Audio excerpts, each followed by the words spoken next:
Hello and welcome back to Tears of the Kingdom. More shrines. Wouldn't you believe it?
Jesus, really?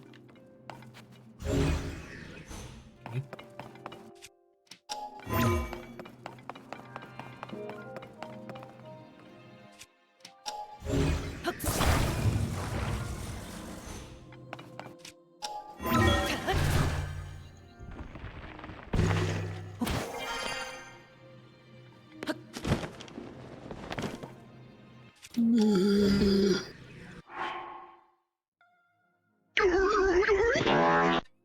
Hello, Mummy Adrian. Hello. How's it going?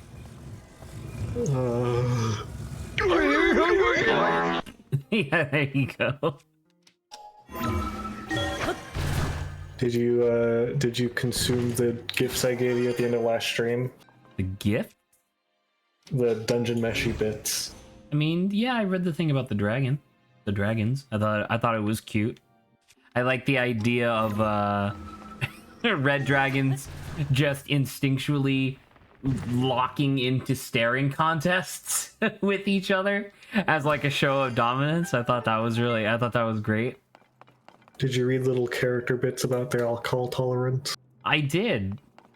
It seemed adequate. I liked it. Well, I got good news to kick off this stream with that I have a bunch of more dungeon meshy auxiliary content for you. Fantastic.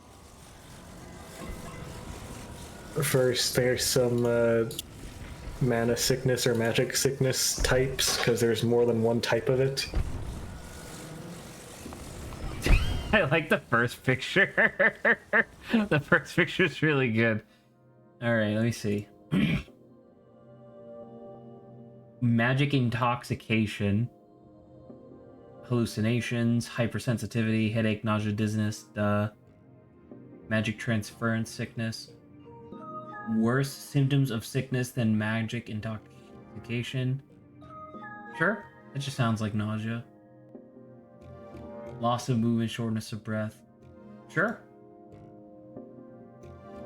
And then related to that, there was also a bit about how to avoid these sicknesses.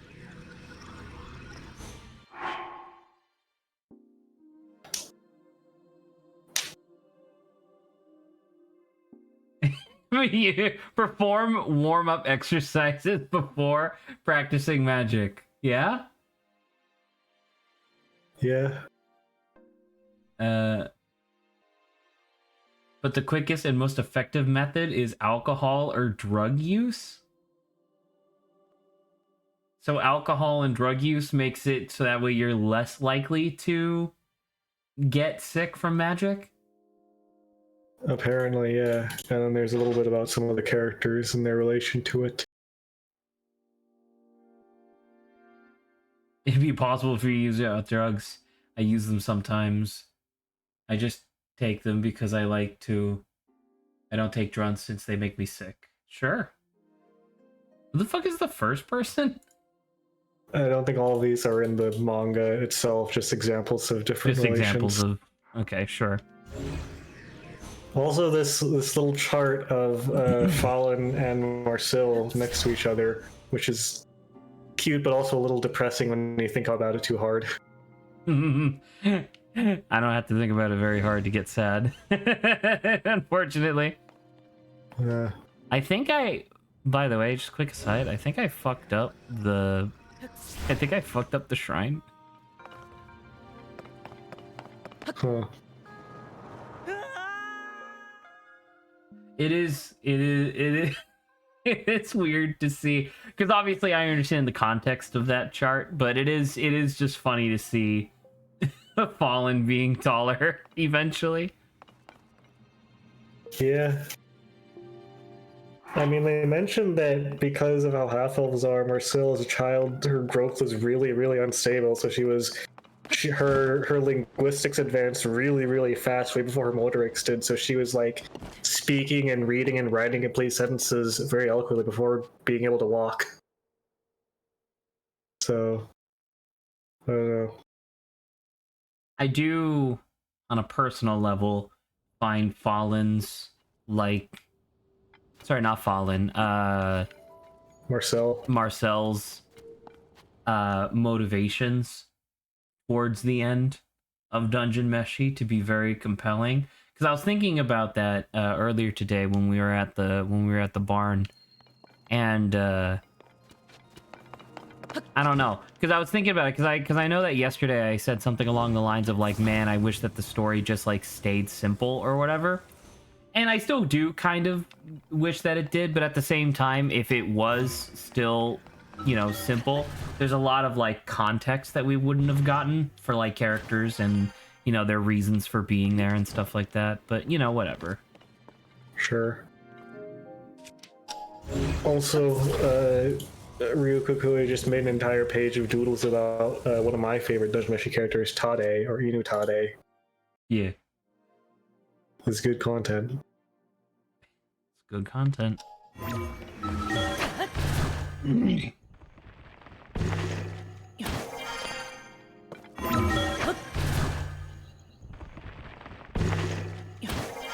I really like the side-by-side of Tade and Catgirl. Izitsumi. It's The image of Izitsumi sitting, or of Tade sitting on Izitsumi and her cat reaction of getting sat on is really funny to me. It's like, it's really good. the way that Ryuko draws Izitsumi in little doodle style is really, really endearing. Just like the really squinty, mean face. Ooh, a magic staff.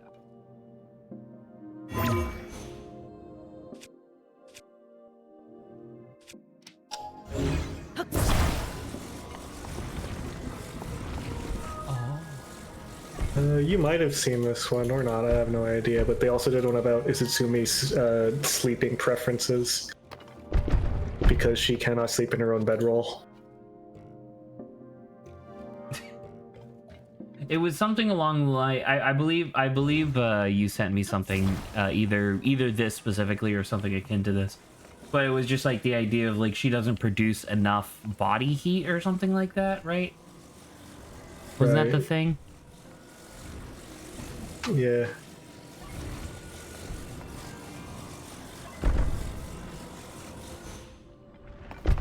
Jesus Christ!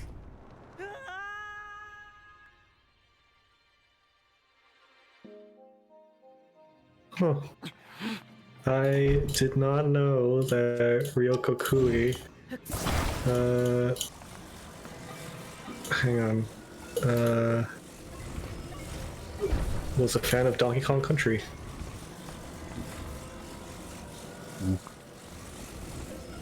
Little monkey. Monkey. I mean, obviously it goes without saying, but like, good style. Yeah, absolutely. Oh no! Is this even where I'm supposed to go?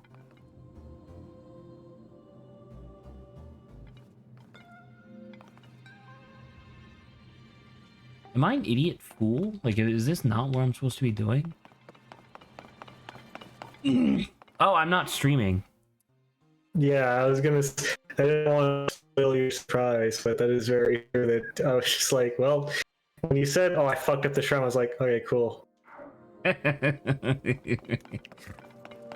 Thanks for the description." You're welcome. It's my speciality. The shrine was called Jailbreak, and I thought I already figured it out. Guess not. You ever thought about how jail is just big time out? I mean, which one came first, do you think? The idea of imprisonment or the idea of a timeout? Probably a timeout. You think so? You think they codified the language of timeout before they standardized the concept of imprisonment? You say big grounded. Big grounded.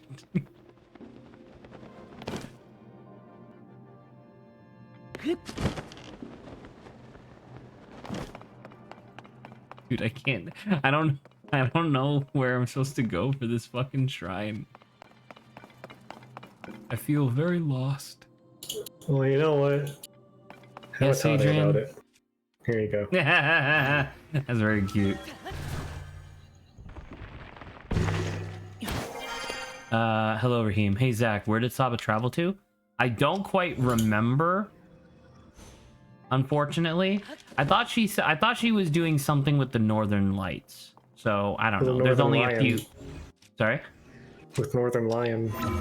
No, we're not talking about him. Okay. Wow. I'm ixnaying that. Okay. You're not excited for her crossover?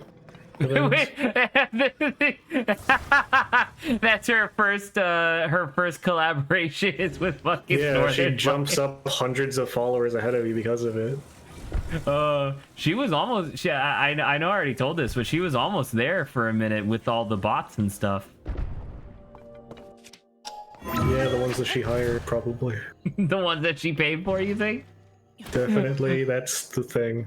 Sure, yeah. Ah. Okay, so I need to get up there. So I was right. Oh, but I guess the actual information you might want, Raheem, is that Saba will be she will be gone Forever. yes. She'll be gone for 2 weeks, I believe she said. So there you go. That's probably the info you actually care about. You have some world building about clerical clothing and healer's clothing in Dungeon Meshi. Cool.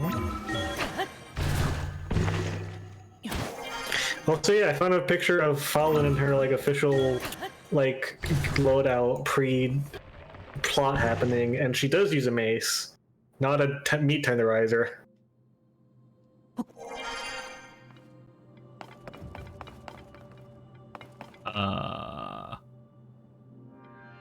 Hello? Hello? No, sorry. Adrian, I am playing a video game in the background. No, you're not. No, I'm not. This doesn't exist. Hey, Adrian, remember how you were talking about timeout? Yeah, you're in timeout. I'm in a little timeout hole. Also, I found the bit I was referencing earlier about how about fat and health and Dungeon Meshi's lore as far as travelers, and even points out that Kabru keeps dying in the dungeon and looks thinner than he did originally. Ah. And he's even embarrassed about it. Look at that. So, does that mean Fallen's definitely gonna be fucked up when they finally do whatever to revive her, right? No. I'm about to say, because it's not even, because I know that their whole thing that they're doing right now is like, yeah, we're gonna separate as much of the dragon meat from her human flesh as we can, and then try to revive her from that. But at the same time, it's like she still has like a lot of like monster features on her face. So isn't she like always gonna be part chimera from now on? No, they would never. They definitely wouldn't do something very sad in Dungeon Meshi. Definitely not.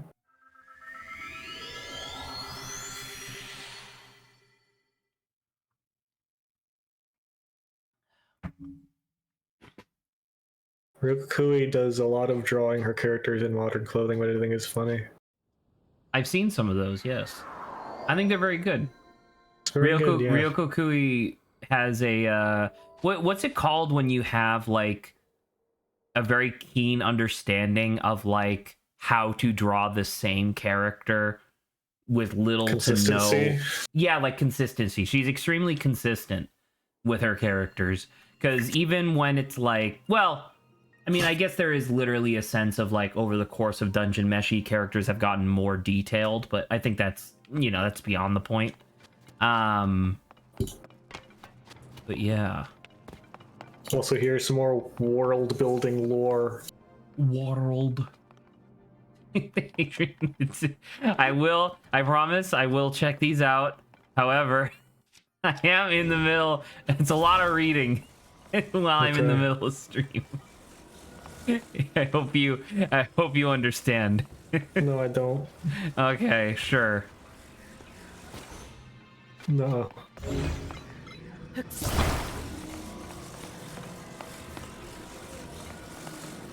Huh. Apparently, Monster Fallen is 11 meters from head to tail, which is about 36 feet. Well, say it's a very large creature. Wasn't that the thing? Wasn't that the thing that, like, despite the fact that she's reconstituted from red dragon flesh, she more resembles a white dragon for whatever reason? Wasn't that the thing? Because like red dragons are all scaly, but then Fallen's all feathery like a white dragon. I assume that probably has something to do with the winged dragon or winged lion and that kind of feathery being-ish. But he's also not the one that revived her. It was Thistle. Right, but he has like dungeon powers, and the power is related to him or whatever. I don't know. That's yes. Red dragons are almost twice as big as Fallen at 19 to 25 meters. Just looking at, there's a bunch of lore about dragons. Dragons. Apparently, the worm's weakness is light. Some more monster lore and whatnot and bits. Dude, what the hell is that first one? It's an oriental dragon. That's awesome. It can control the weather around it. Which tracks with Japanese mythos about actual dragons, so that makes sense.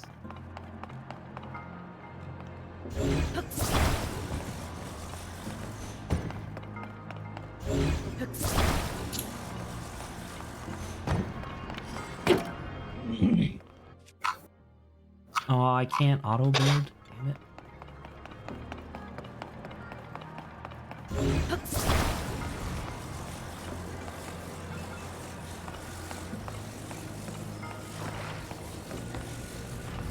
Hey, Adrian? Yeah? Do you want to go through some banter topics? Give me a sec to post one more thing, which is, apparently she redrew a panel from the very first issue, from the very first chapter. Because the first chapter is from mostly Elias's point of view, where the party's getting their ass kicked and Elias like, man, we're hungry, and then suddenly realized it's the TPK. Right. And then apparently she redrew a scene from that, but it's from it's from Marcel's point of view after getting partially wiped and talking to Fallen. And Fallen does a thing she doesn't do very often, but I like what she does it, which is have a really scary fucking face. Okay, I gotta see this one.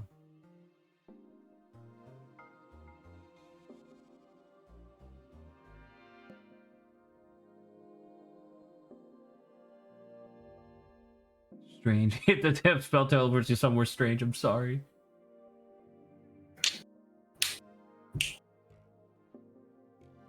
But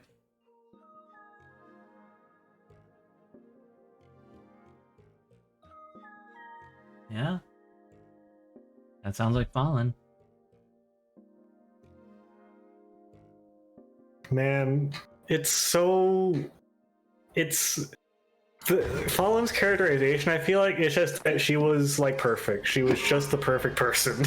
I mean, I don't know. Her. I don't know. I would necessarily agree with the assessment of like, oh, it just looks like she was the perfect person. I think it's more along the lines of like, man, it really seemed like she had a lot of potential that was literally eaten. Yeah. You know? Because she definitely has a lot going for her that's like positive. And I don't know. Because you could hypothetically have done, because this is all like outside the official manga stuff, right? It's still canonical because it's by the author, hypothetically, but you could do some stuff to like show some more of Fallen's flaws, which I've seen very little so far. But at the same time, it really does feel like it's more just to exacerbate the idea of like, man, she could have went places. Like she could have saved the world, but no, she got eaten by a dragon and has been sitting in a block of ice for fucking like 50 chapters now. Yeah. Also more details about Chimera Fallen.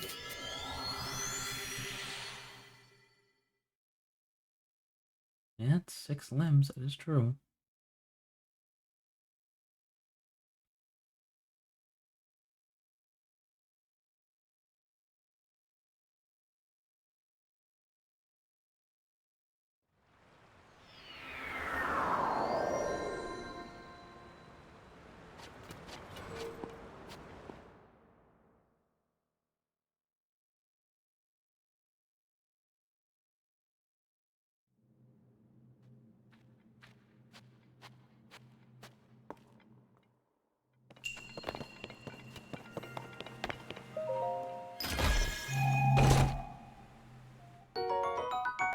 Oh.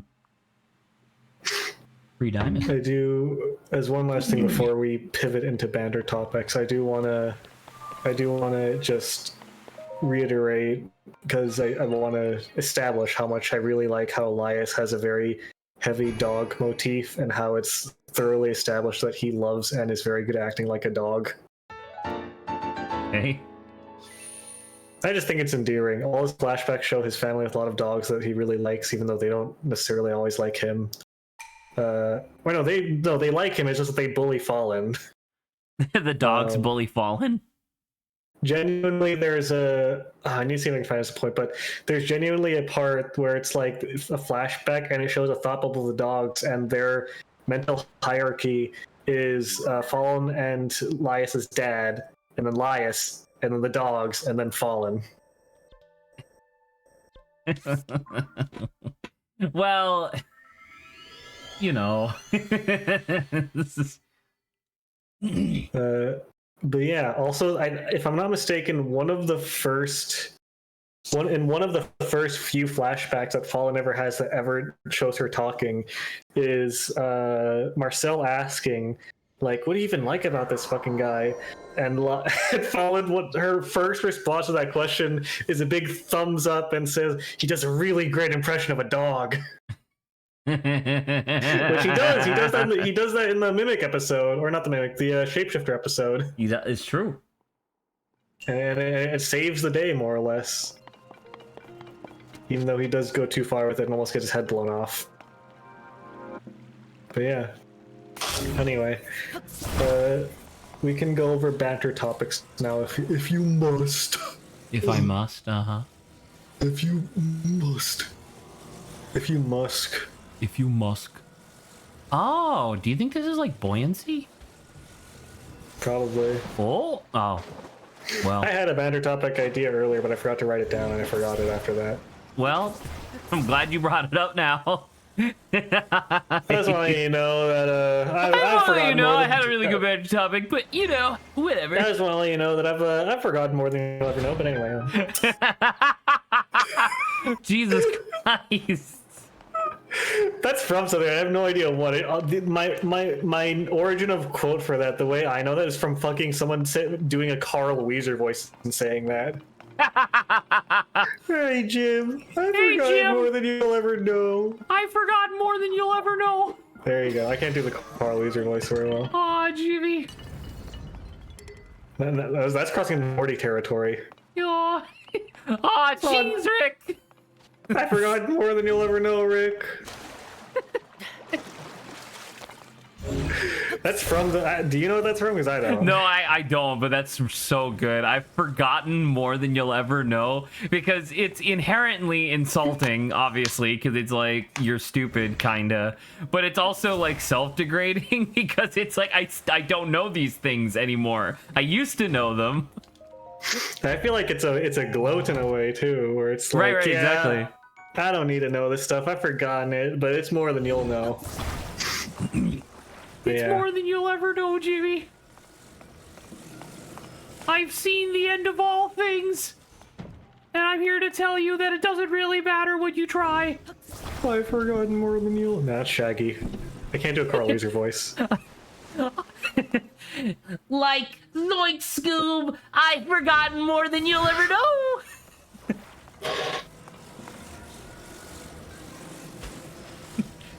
I discovered the secrets of life and death. That's why I just eat sandwiches. Apparently it's from a 1950s country song Okay, sure. called eponymously, I've forgotten more than you'll ever know. Sometimes I've forgotten more than you'll ever know about him. So it's like a love song? The song tells the story of the ex-girlfriend of a young man warning his smug, ruthless current flame who stole him away that she'll lose him too one day when his love goes cold. The song is sung completely into heart by Skeeter and Betty Jack, with the exception of the lines, "You stole his love from me one day, you didn't care how you hurt me, but you can never steal memories of what used to be," which is sung by Betty Jack. Okay.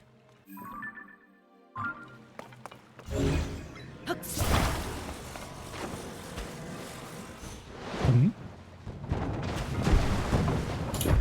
Ooh.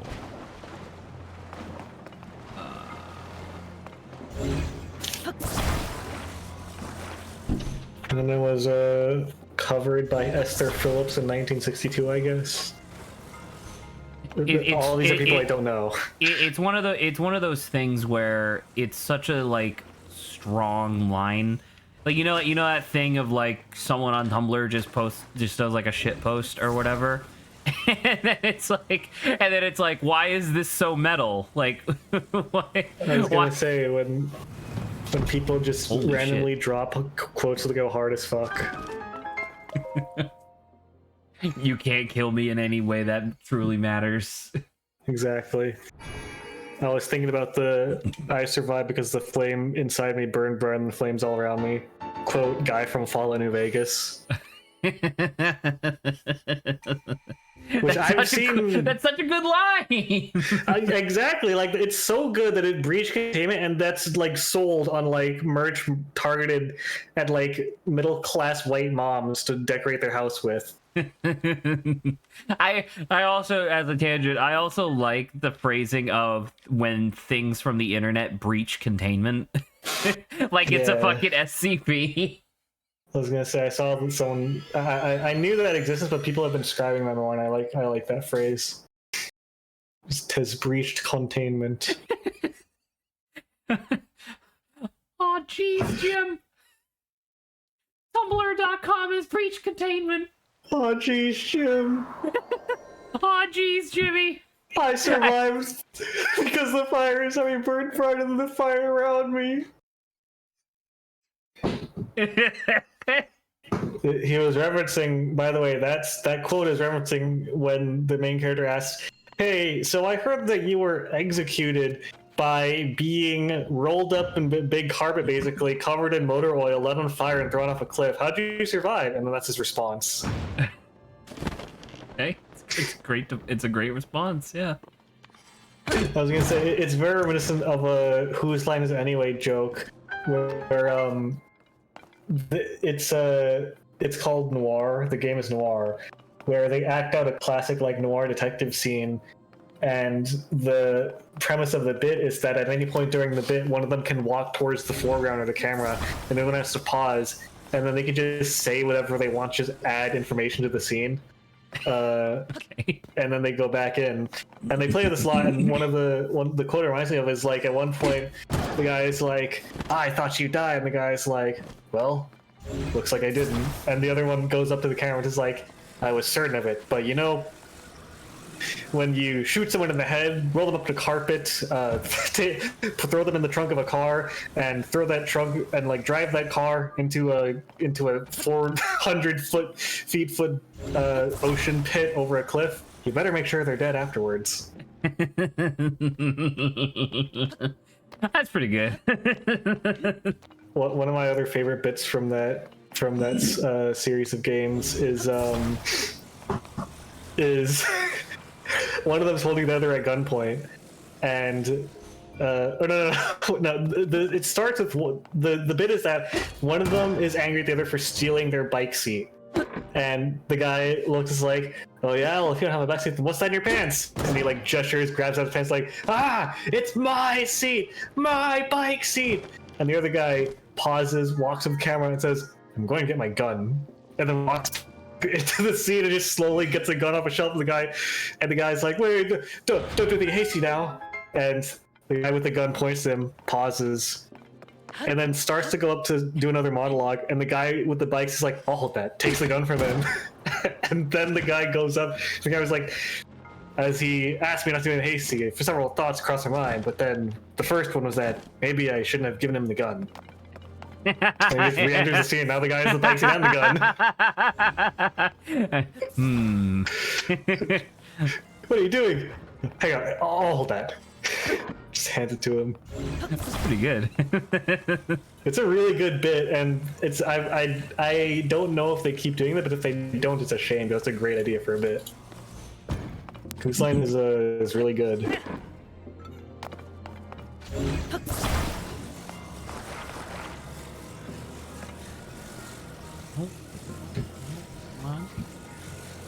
Come on.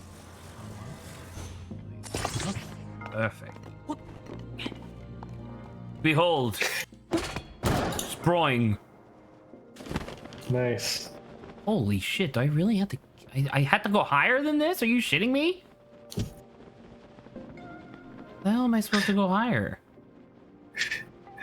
Another bit that they did in that game is one of them was playing as a bus driver, and then it was a detective, and the bus driver was like, "Why don't you have a seat in the back?" And the guy goes and sits down, and the driver goes up to the camera and says, what he didn't know walking on this bus was the piles of bodies that have been stacking up in the back seats. And as he says it, the guy in the back just looks around as like, just only then realizing he's surrounded by corpses. It's really good. I gotta find these clips I can send to you because they're really good. Also, I assume that when you get all the way up at that thing that you were trying to bounce to, that would give you a bonus chest. Turns out the bonus chest was out here. Oh, then the whole time. Thing. It turns out that other room was just to give me 2 extra springs. Oh. By the way, did you know that Did you know? most of the previous Zelda games have had mangas released about them? Is that true? Yeah, Ocarina of Time, Majora's Mask, Wind Waker, Twilight Princess, etc., etc. I did not know that. I reread the Ocarina of Time one just yesterday because someone drew some Legend of Zelda fan art that reminded me of it, and it's pretty good. It has a lot of ass-pull moments because they didn't want to note for note retell the game, so Link just gets items that he needs some points in the plot, but, you know, it's pretty good. It's an adaptation. They have liberties. That's fair.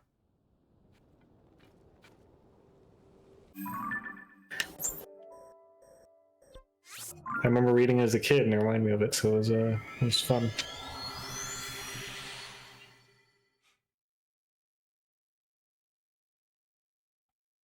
They do detail in slightly troubling graphic detail the origins of one of the Skull Kids, which I don't know how familiar you are with Skull Kids. I thought there was only one, and I thought he was the guy that wears the Majora's Mask. So that part is true. One of the antagonists Majora's Mask is a Skull Kid wearing Majora's Mask, but the truth of them, or the full details, is that at least Ocarina and Majora's Mask continuity, a Skull Kid is a number of children. There are more than one of them, but it's any number of children who just get lost in the Lost Woods and corrupted by the magic and turned into a monster child. Just in the Lost Woods in general? Yes, because Lost Woods cause people to get lost forever. And if you're a child and that happens to you, you become a Skull Kid. Uncomfy. This is mentioned in the game, but they go into detail by showing a flashback of one of the Skull Kids like panicking, having an anxiety attack, and being like, "Mom, Dad, where are you? I'm so scared," and then slowly transforming over time in the manga. And it's really fucking gruesome. It's quite troubling that they just did that. But yeah, I mean, at the end of that episode, or at the end of that, I keep calling these manga chapters episodes. At the end of that chapter, that Skull Kid has a happier ending, but it's still troubling how they showed this flashback of this kid going through such a traumatic event. Also, it doubles as serving as a weird divide between Child Link and Adult Link, because obviously Ocarina of you play as both, right?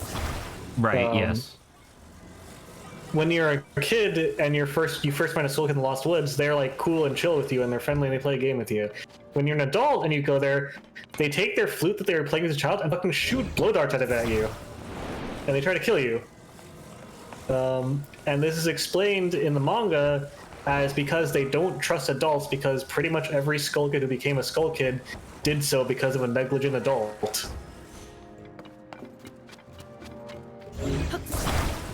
So, yeah, they go into more detail in the manga where it shows this kid being influenced by this evil tree of being like, the adults are the enemies, they will destroy you all just like they did back then. And then the kid has flashbacks of like, no, the adults are evil. And it's like Adult Link who goes there and it's like, why are you shooting me? Please stop hurting me. Yeah. Slightly tangential question. Do you think Link would have a British accent? I wish he wouldn't. Can I propose something to you? That he's Cockney? No, what if he had like a super thick like Brooklyn accent? You would suggest that. I think that'd be funny as hell. That would be what you suggest, Zach. Why do you say it like that? Because it's true. You are biased and it's showing, you freaking New Englander. Do I need to put on a different shirt? Yeah, If my bias is showing? You need to put on a shirt that says Red Cox. I don't even like baseball. You think because I'm from Boston, I have to rep the Red Sox? Listen, it's not always about the Red Cox. Hey, look at this. Sometimes it's about the Mets. Go Mets, baby. I don't know any baseball It's about teams. the Mets. Let's go Mets. Well, the Mets. I have no idea about baseball, so I just assume they're both New Englander teams. There's the New York Yankees. They're a team that's worth like knowing, kinda. I think. There's the Yankees. Adrian is roboting the hell. Nobody can hear him. You've got the robots. They're there. They go. That's called the That's called the ninth inning trick. You do that and you're unstoppable. Oh, it's like the golden dude, snitch from Harry Potter. Speaking of, did you watch any of the German baseball stream? No. Of this premise? Sorry? Are you aware of its premise? I am not. Germa rents out an entire baseball stadium and live streamed a baseball game with teams that he made up. As in what? He hired, like, actors to play baseball people? Or, like, the stadium was empty? He hired actual college baseball athletes to play on baseball teams. And the stadium was not empty. And there was genuinely people that bought tickets to it. They didn't fill out, obviously, but, like, genuinely people who bought tickets and showed up to watch. Okay. And when I tell you it was a Germa baseball stream, I feel like I need to emphasize a little bit how Germa it was, in that the teams were the Wizards versus the Clowns. Okay, sure. And there were also new game mechanics. Yeah, okay, new game mechanics for baseball. Yes. Okay, sure. One of them was power cards, where the coaches for each team could play a power card to affect the game's status. As in what? So, for example, one of the power cards that was played was empty outfield, where all the outfielders have to become infielders. Well, no, all the outfielders are just gone for that ball. They just have to go away, and they're not allowed to play for that ball. Okay, so before you, because I do want to hear more about these powers. Are there other like do you only get one copy of each? It wasn't detailed on or explained. You just had to watch and learn as it happened. But okay. Great. But there were multiple powers played throughout the stream. There were also multiple streaking incidents, where it was multiple of the same guy known as Dump Truck Danny. Okay, sure. There was an inner chat like ARG aspect of a guy named Ball Fondler. Respectable. You gotta love him. You gotta love Ball Fondler.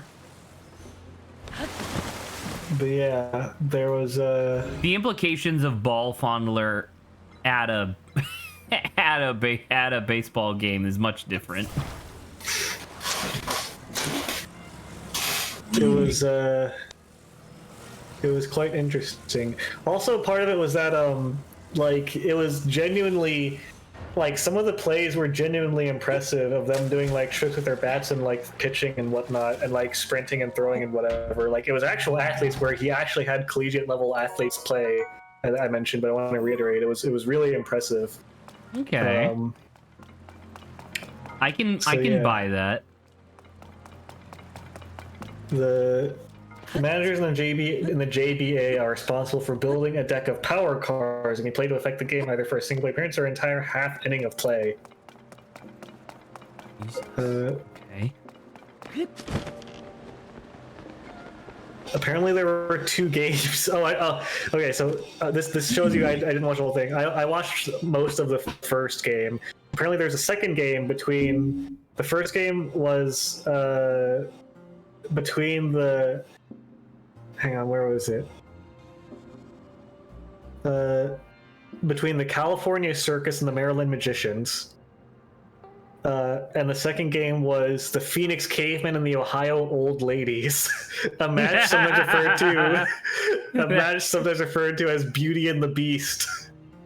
All right, that's pretty great. I like that a lot. The game, quote, lasted for 8 hours and was won by the Caveman and what was referred to as a clubbing. You know the classical baseball strategy, clubbing your opponents to death. Right. There was because I'm vaguely aware of Germa, obviously. Not only just because of you, but because internet in general. And there are some things that, as we would say, have breached containment that when I saw a thing on my YouTube recommendations that was like a compilation of the things from Germa stream that make me smile at night or something like that, I was like, sure, I'll check it out. 99% of them, I was like, okay, this is like an in-joke that you need to be in the Germa community to like really understand. But there was 2 bits from the video that I thought were genuinely hilarious.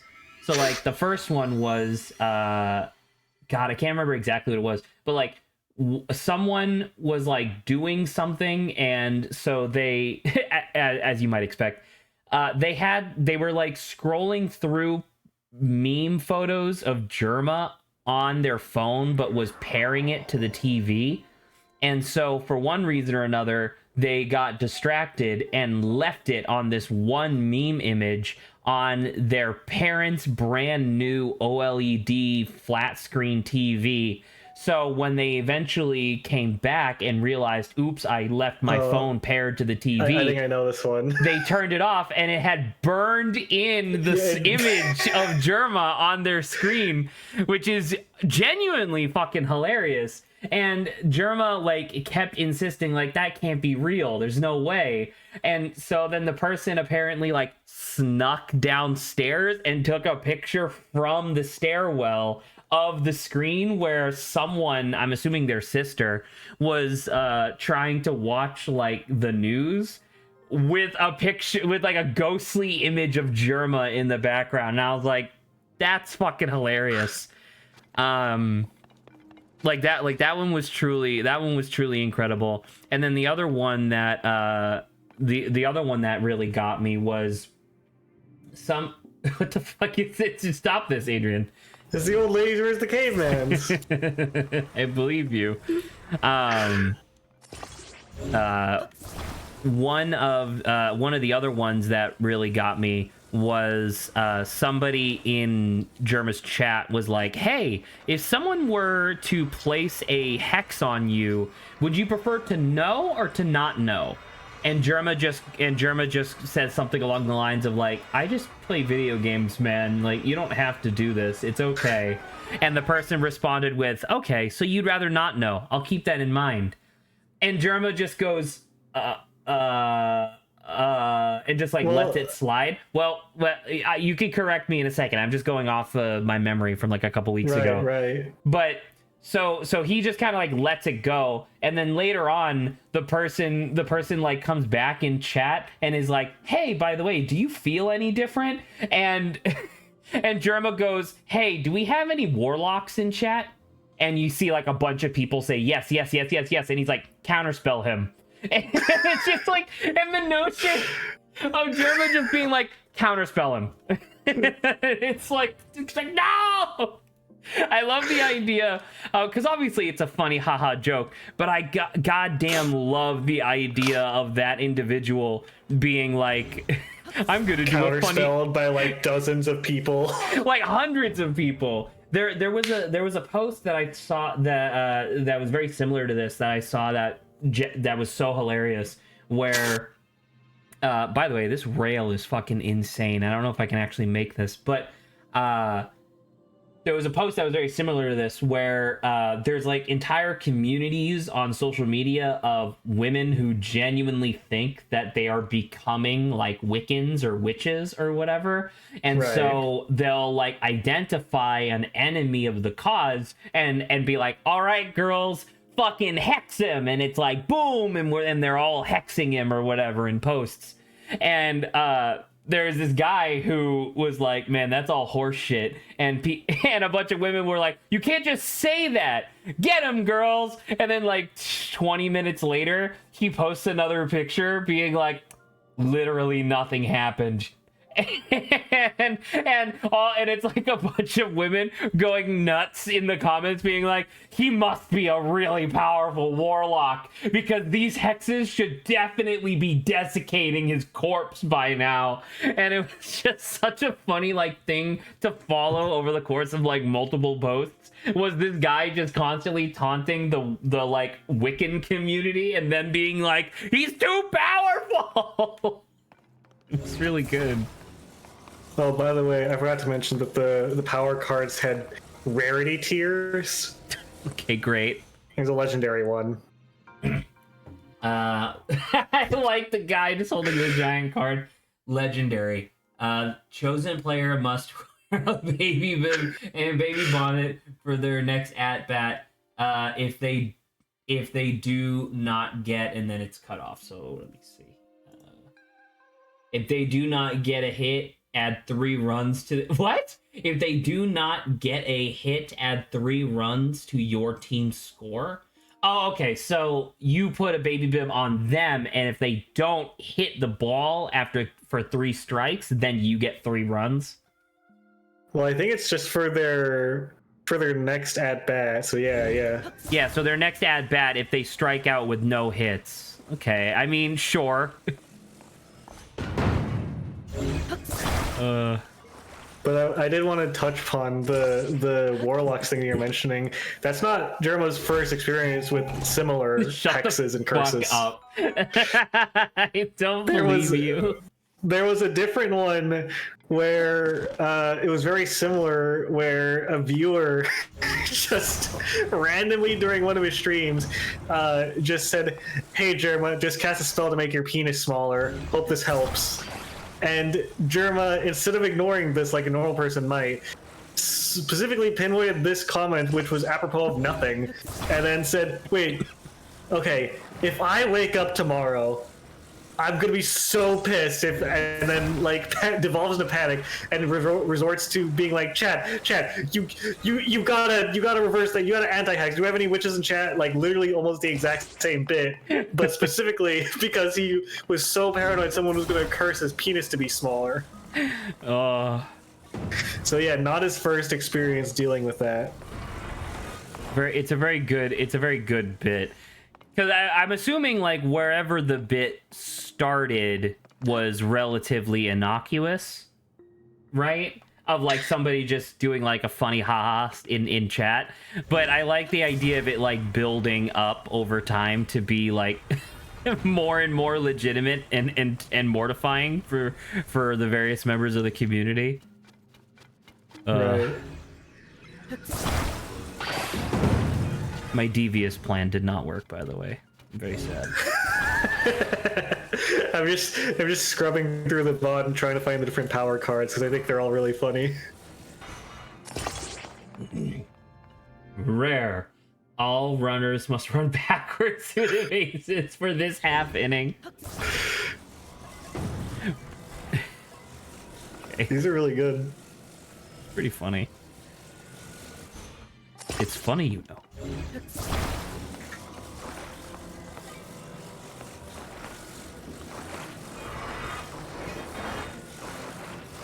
I remember, like, only just remembering the stream was happening while I was on my phone and, like, out at the mall, and I was like, I'm gonna burn so much of my data and my phone's battery watching this while I'm here. I hope it was worth it. It was definitely worth it. Absolutely. All right, Adrian. You ready? Oh, I didn't even need to do that much. God damn it. Here's another legendary card.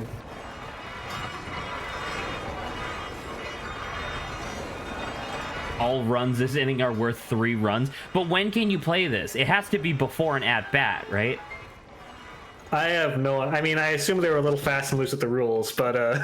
Because if it's not... Because, like, if you can play that at any time, you can wait until someone does a home run and then play it. And that's not fair. You can't just do that. I mean... Yes, Adrian? What? There genuinely were... Because one of the teams was the California Clowns, And there genuinely were multiple bits where they straight were just pulling tomfoolery pranks on the Maryland Magicians. So I wouldn't put it ahead of them as far as like legitimately having their mascot run up and throw a pie in one of their faces. So, you know. Man, the kind of things you can do when you have more money than God. Can you imagine Elon Musk doing something like that? Just like richest man in the world, just deciding to do a prank fucking baseball game for no reason. I mean, Jerma has mentioned how much some of his stream antics have genuinely cost him over the course of having to pay out of his own pocket. So he genuinely withdrew from his retirement funds for one of the Germania streams because it costs so much money. It's not advisable. It's not. Also, what do you think of the upgrade card? Replace bats with much larger bats with more surface area for this happening. But do they weigh the same? It just says that their surface area is bigger. Well, they didn't tell me. You tell me what you think. What do you think of that upgrade, huh? Oh my god. God, to be these professional athletes doing this. Yeah. They probably had a good time. At least I hope I imagine. so. Oh, that's so good, man.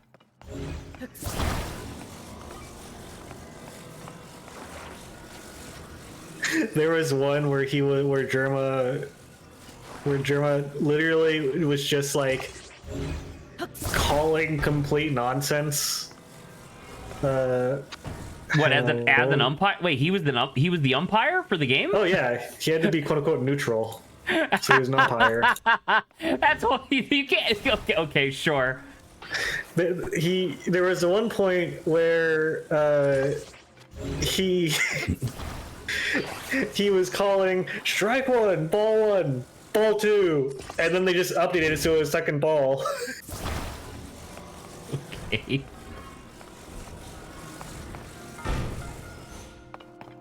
Just because he said so, I guess. Well, he said it. He's the umpire. Are we supposed to argue with him? I don't think so. Yeah. I just run the booth, man. I obviously it didn't happen, but I adore the concept of like clips from that stream making it to like r/baseball. You know, and people and like people who are legitimately into baseball be like, this is horse shit. You can't. What is he doing? What do you mean they make the bats bigger? That's against regulation. I just want to share with you one of the bits of Ball Fondler the Streaker escaping security at the stadium. I think you would appreciate this. Wait, is that just the all right, so there was editing involved, and that's hilarious. That's pretty good.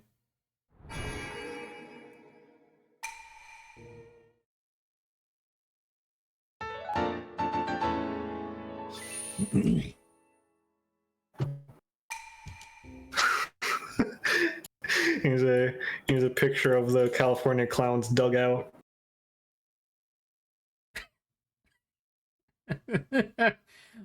Wait, the other one was the something old ladies, the Minnesota old ladies. No, that was a different game. So the one that they streamed was the Maryland Magicians versus the California Clowns. Ah, okay. The Maryland Magicians before. Wait. Okay, never mind. That's fine. There were, by the way, there were not one but multiple mascot fights throughout the game, and it got to a point where it escalated and the players started getting involved. And I really like this this specific screenshot feels like a fucking painting level composition to me personally.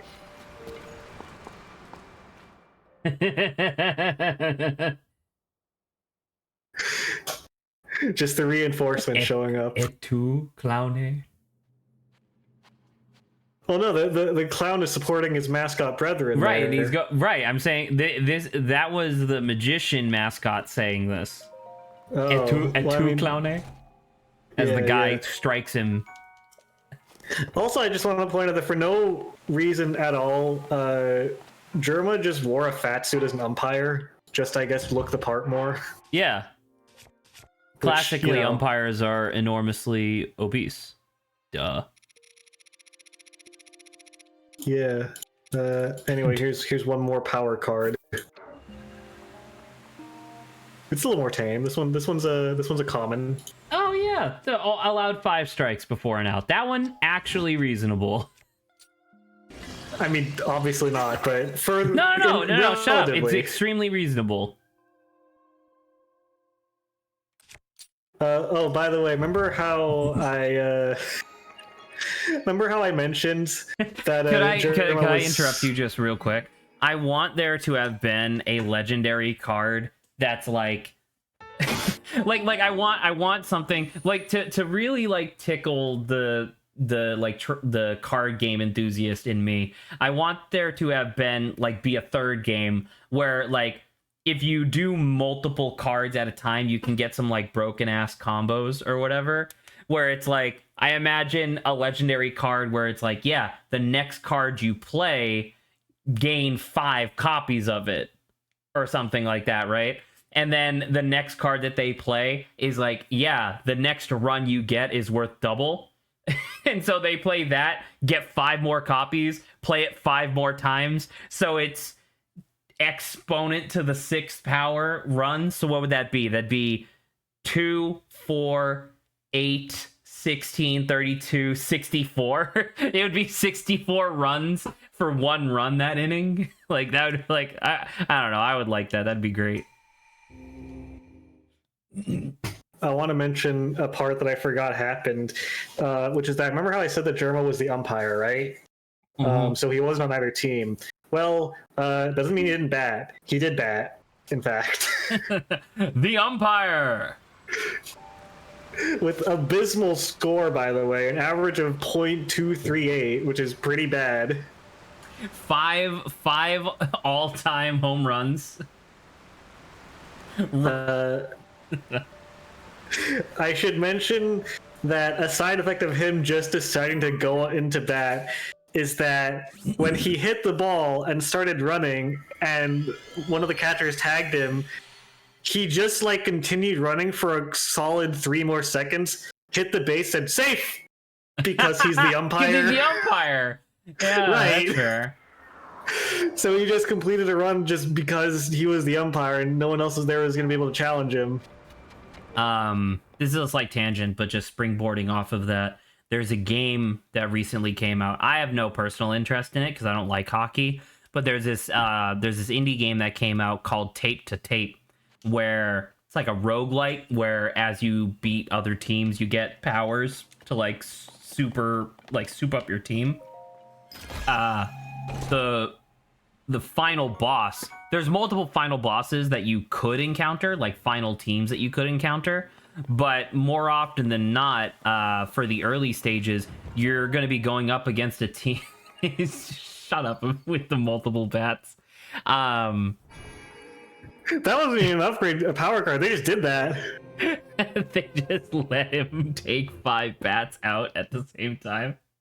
I mean, sure, I'm assuming it went horribly.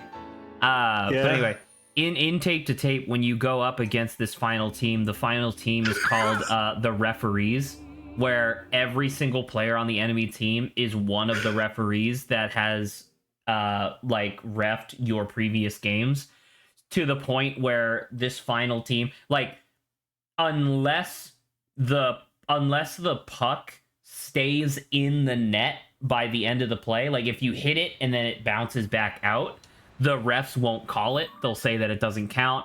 If the refs touch your net at all with the puck, including the railing or even the back of the net, the refs will call it as like good. The refs will, you know what high sticking is in hockey? Yeah. So in tape to tape, there's a mechanic where you can high stick, but depending on how many times you do it, there's a percentage chance that that player will just be evicted from the game for the rest of the game. Refs can do that for free as much as they want, so they will you'll be going up against the AI ref team, and they'll constantly just be fucking clocking your people in the head with their sticks, and it's like, what the fuck, this is cheating. Yeah, anyway, I just wanted to bring that up because umpire Germa reminded me of it. I also wanted to share with you, honestly, I think this card should be rated high. I feel like this is better than a common card, personally. Triple vision. Call 2 more pitchers for this at bat, so you don't know which one is actually going to be throwing the ball. Well, no, they all throw the ball. Wait. So so if you hit one, so if you hit, how does this work? If you hit one, but then the other 2 are like in the strike zone, do you get a run and 2 strikes? I think it's just a strike. No, that doesn't make any sense because you can't possibly hit all 3 balls at the same time. That must be unless you're a fucking god, you know. That must be a thing where if you hit one, that counts as a hit, and then if the other 2 are in the strike zone, you also get 2 strikes. That's my only assumption. I don't know, but I mean, I think it should be obvious that the game ended breaking out into an all-out brawl, and I'm just looking at the replay of it, and it is glorious. I'm gonna send some screenshots of from the brawl.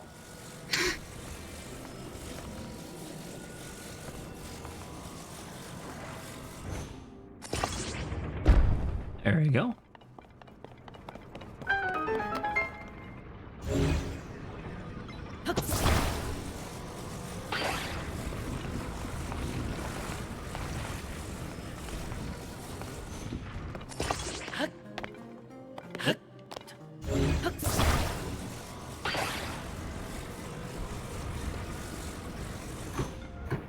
No! Well, took a little damage.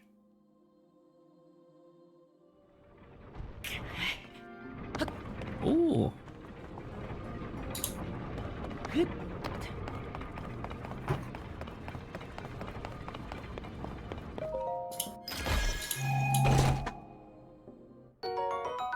Oh. Here, I just wanted to look at these screenshots from the brawl after the game was over.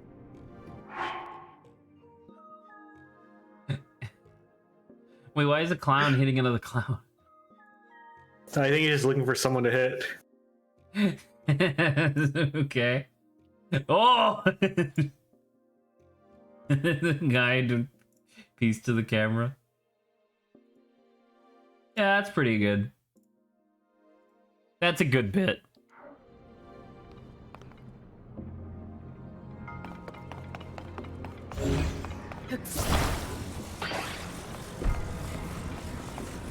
I will ask though, just out of curiosity, can you tell me what exactly the Germa Dollhouse stream was? Okay, before I do, really quick, I want to. Okay, so they only streamed one of the games. Just to clarify, they only streamed the magicians versus the clowns. The thing that I was looking up after was that towards the very end of the stream, they did a quote-unquote recap stream of other games they did, which didn't actually happen, but they did they set up and recorded clips for it. One of them was the mimes versus the pirates. Okay. And all of the clips of the mimes don't have a ball. It's the mimes miming having a ball. Which seems really unfair. And the caveman versus the old ladies was also another fake thing they recapped, but I just wanted to point it out because just the idea you're going to a baseball game and your enemies are dressed in mime costumes and miming a ball. Like, what are you supposed to do? Get good. You're supposed to win, Adrian. But yeah, to tell you what the Dollhouse stream was, it was basically Germa being a sim and his chat playing the Sims with him as their only sim. So he like rented out a warehouse and built like a bunch of prefab like rooms that the chat had to unlock by like putting in chat commands. So Germa would like go to work, quote unquote, like go off stream, go to work, fast forward time, come back, earn money, and then the chat would like use the money he earned to buy upgrades for the house that he was in and like unlock more of the prefab rooms in the warehouse for him to interact with.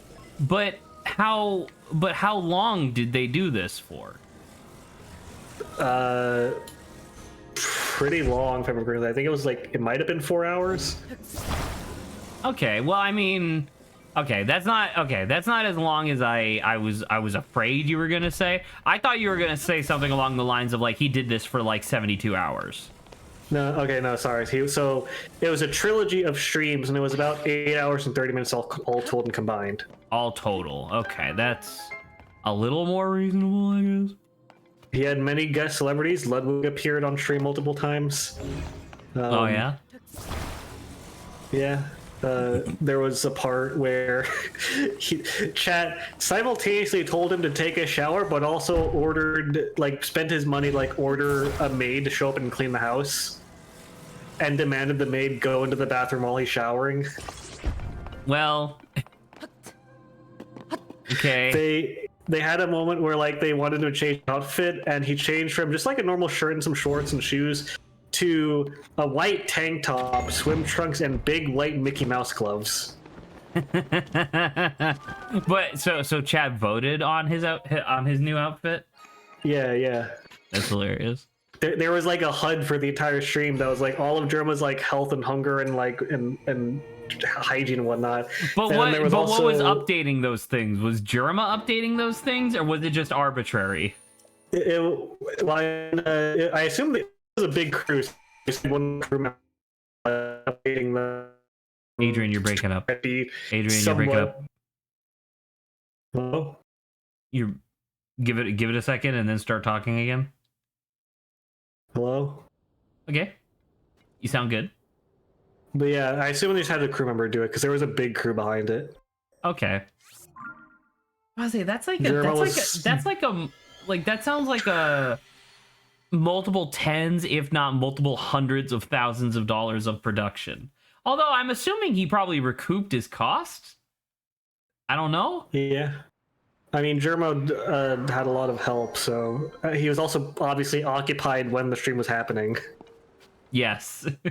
Well, I don't know. I didn't know if maybe he had like a thing on his waistband that was like, there's 3 buttons, like hunger, sleep, hygiene. And every time he felt like a little worse, he would just hit the button. It was absolutely just, the crew behind it. I just want to, hang on, post some little thumbnails from videos people have made about it. There's Germa passed out, Germa with the Grim Reaper, and then the crew that was there on the day of them streaming it. Passed out. Oh, and then the crew. Yeah, so there were definitely people probably able to maintain and manage the stream, Wait. like UI and whatnot. Why does Ludwig have the Reaper sight? I don't know. I know that Ludwig showed up in a maid dress at some point. Oh, he's passed out because his energy is at 0. Exactly. That's pretty great. All right, well, that's fun. Yeah. Because that's definitely one of those things that that's definitely one of those things that like Northern Lion refers to constantly, where Northern Lion will get butthurt because people are telling him that he doesn't actually put enough effort into his streams and stuff, and he's like, listen, if you want effort, go watch Germa's Dollhouse stream or some shit. If you want banter about what I went to the grocery store today, come here. And I was just thinking about that, like, maybe I should start watching Germa. He puts a lot of effort into some of the like. Most of his streams are just him playing a video game and being insane. But when he does a big stream, he goes all out on it. I think, if I remember correctly, the first time I ever considered, like, or I think the first time I ever, like, tuned in to a Germa stream was when, God, I don't remember exactly what it was. Like, I had, like, someone was posting online about, like, dude, I can't believe Germa is, like, eating rocks on stream with, like, a link, and I was like, what the fuck? And he was just, like, in the middle of a fucking desert or something. Oh yeah, the archaeology stream. Yeah, but like they didn't find anything or something like he was there with an archaeologist just straight up in the middle of the desert with a satellite internet connection streaming in HD, and I'm like, what the fuck? How? I mean, I can give you a quick rundown of what happened that stream because I've watched the highlight video of it and some of the actual stream. So Germa wanted to do an archaeology stream because he was really in archaeology. So he. And I don't know if this was in the clip that you saw. He like hired an actual archaeologist from like a university to come with him. Go out in the middle of the desert. He got like a forklift, like rented out a forklift, like or not forklift. What's those like big mechanical scooper thingies? Oh, like it was like a cat machine, an excavator. Excavator. He genuinely bought like a giant like scooping excavator thingy. To and what? Also, just like, dig a fucking hole in the ground? Yes, genuinely. What? So he dug multiple holes, and but he was in the middle of bumfuck nowhere. You had like yes.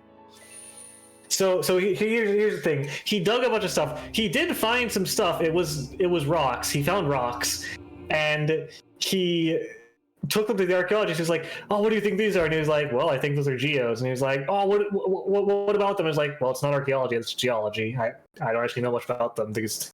And had he on stream had to have explained to him the difference between archaeology and geology, and then it like went to a break, and then when it came back, he was like, "All right, so I hired a geologist."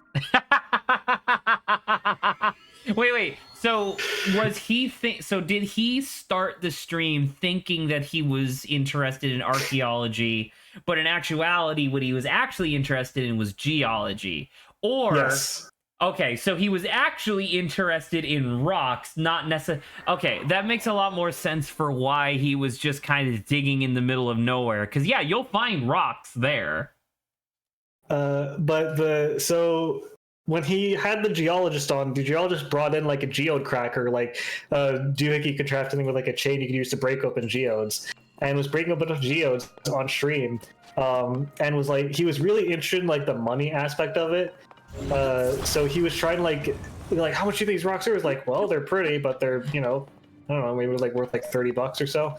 I'll say they're pretty common geodes, so yeah, something like that.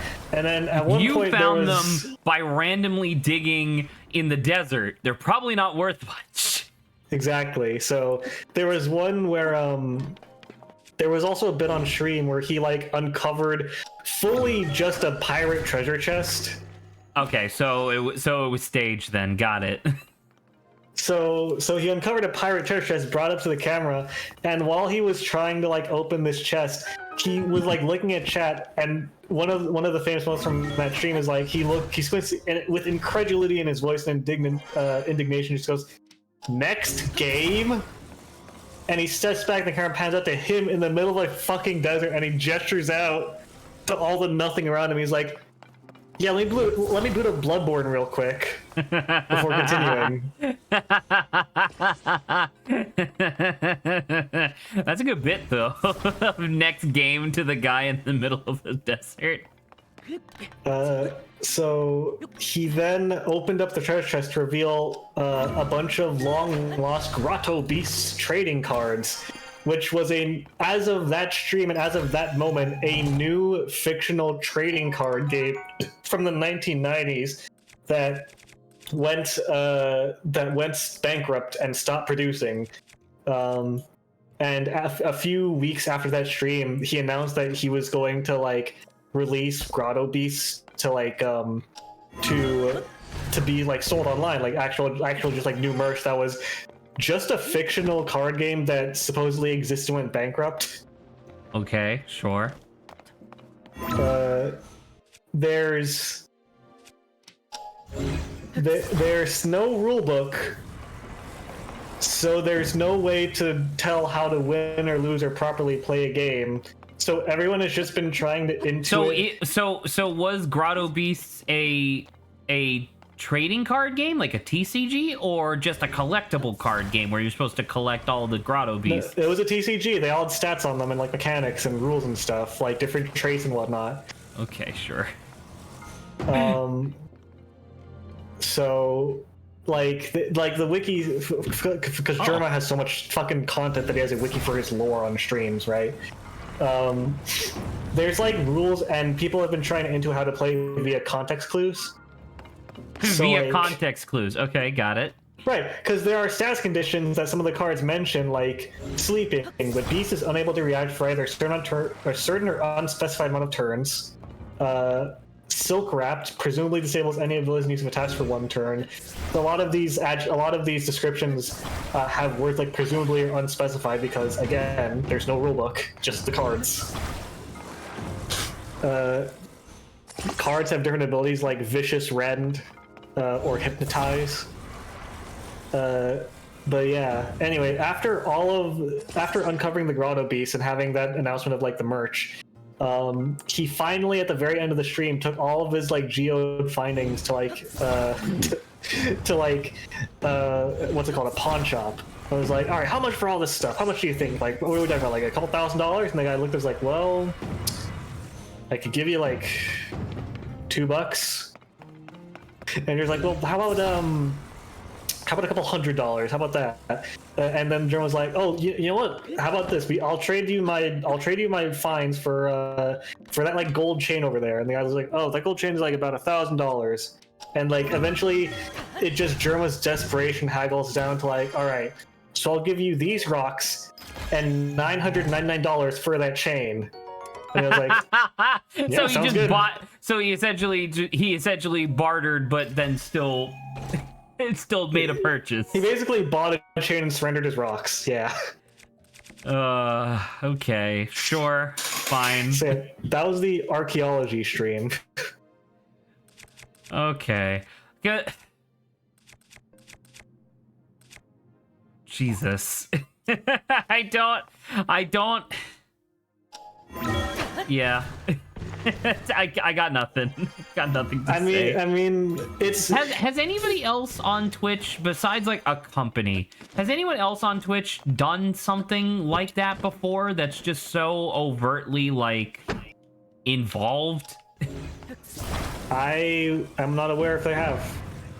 Because the only other thing that I can think of was when Northern Lion was asked onto, it was like a trivia game show thing or whatever, but I had to stop watching because like everybody was so mean to each other. Like there was Northern Lion was trying to be cordial because you know he's actually a professional, but then like I can't remember exactly what it was. There was like a couple different women who were invited onto the show, and the guy who was hosting, who apparently is like a big streamer with a bunch of money, just kept insulting their intelligence like over and over.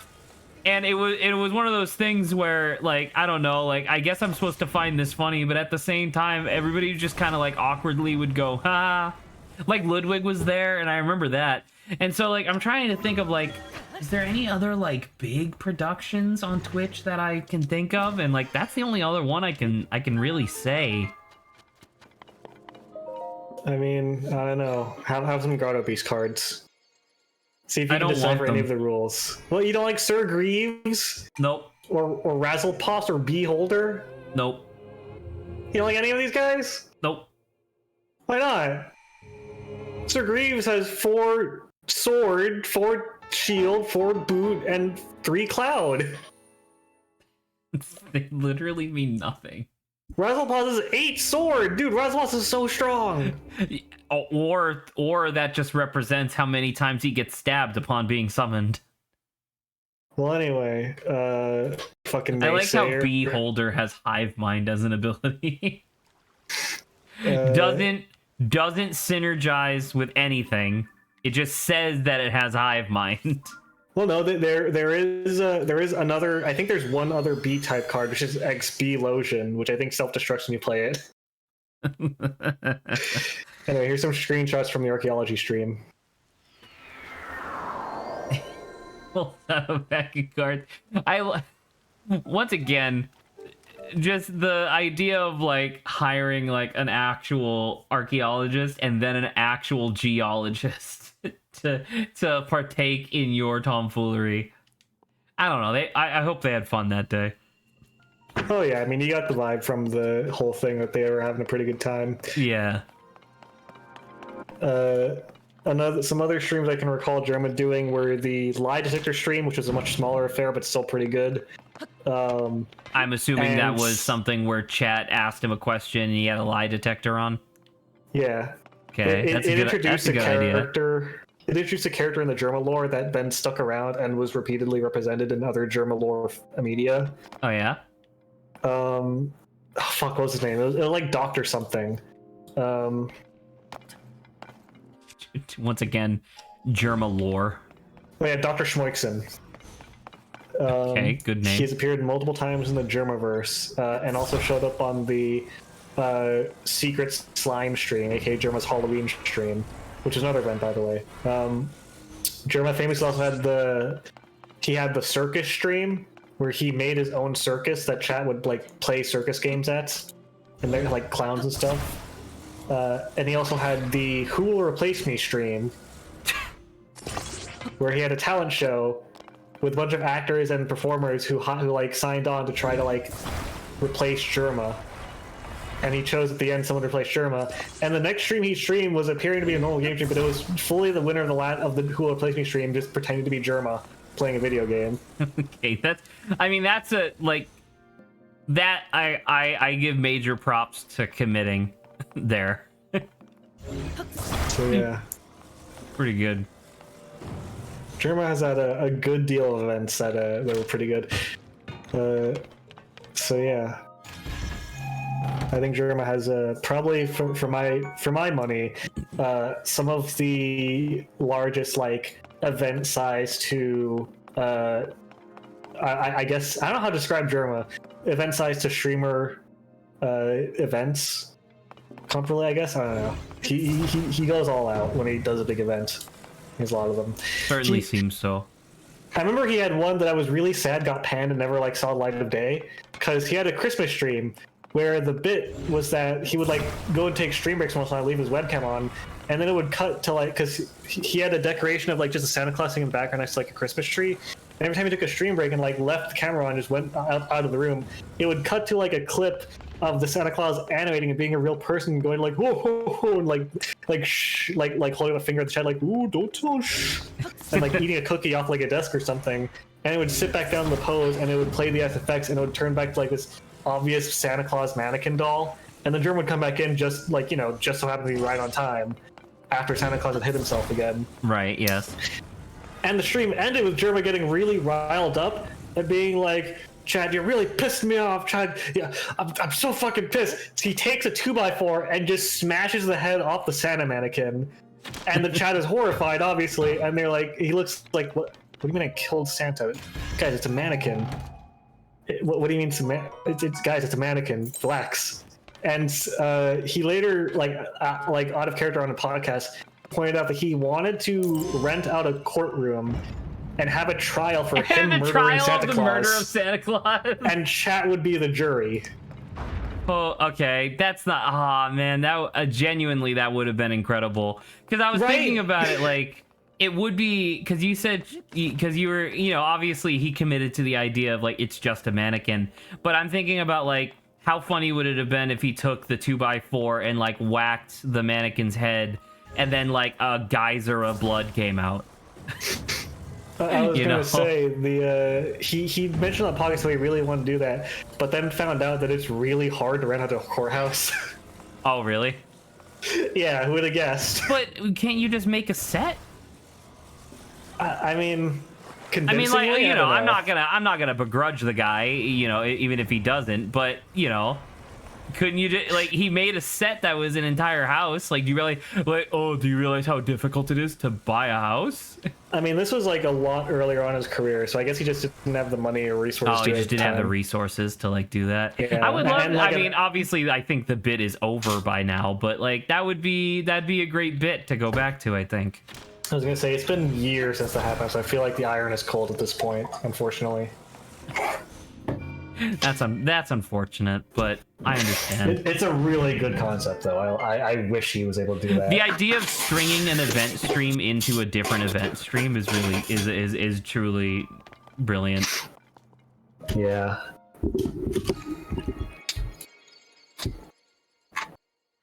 This is just tangential, but did you ever watch the Snapcube video where she and Pat from Polygon, it was like they did AI WWE matches, but the fighters were representative of r/am I the asshole posts? You ever watch that video?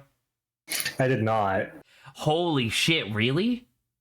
I have watched all of the Germania Rumble Germania streams, though, which he did. I'll tell you after. For the sake of me telling you here, I 100% recommend just checking that out on Snapcube's channel, because it's actually just a great video. The two of them have great chemistry with their like commentary and whatnot. But the reason I bring it up was that they never did that again. And I feel like that, and I know the idea is like, you know, you don't necessarily want to, like, just because something was popular doesn't necessarily mean you have to be doing it again. But I really liked that. I really liked that video and that event in general. And I really wish that they would do like a more consistent thing where it's like, yeah, you know, twice a year or once a year we do a WWE stream where it's just like, you know, the top posts on r/am I the asshole from the past year, and we determine who was because that's like the idea, right? Is that r/am I the asshole is a person tells a story about a situation that happens, and then hypothetically they're supposed to be telling it in an impartial way, so that way the commenters can determine whether or not they're the asshole or the other person was the asshole, right? And so the idea of like, no commenters, we just make AI fighters in WWE 2K18 and then they fight each other. I thought that was great. I mean, I assume that you're at least aware of the German Rumble series. No, I'm not. Oh my god. All right.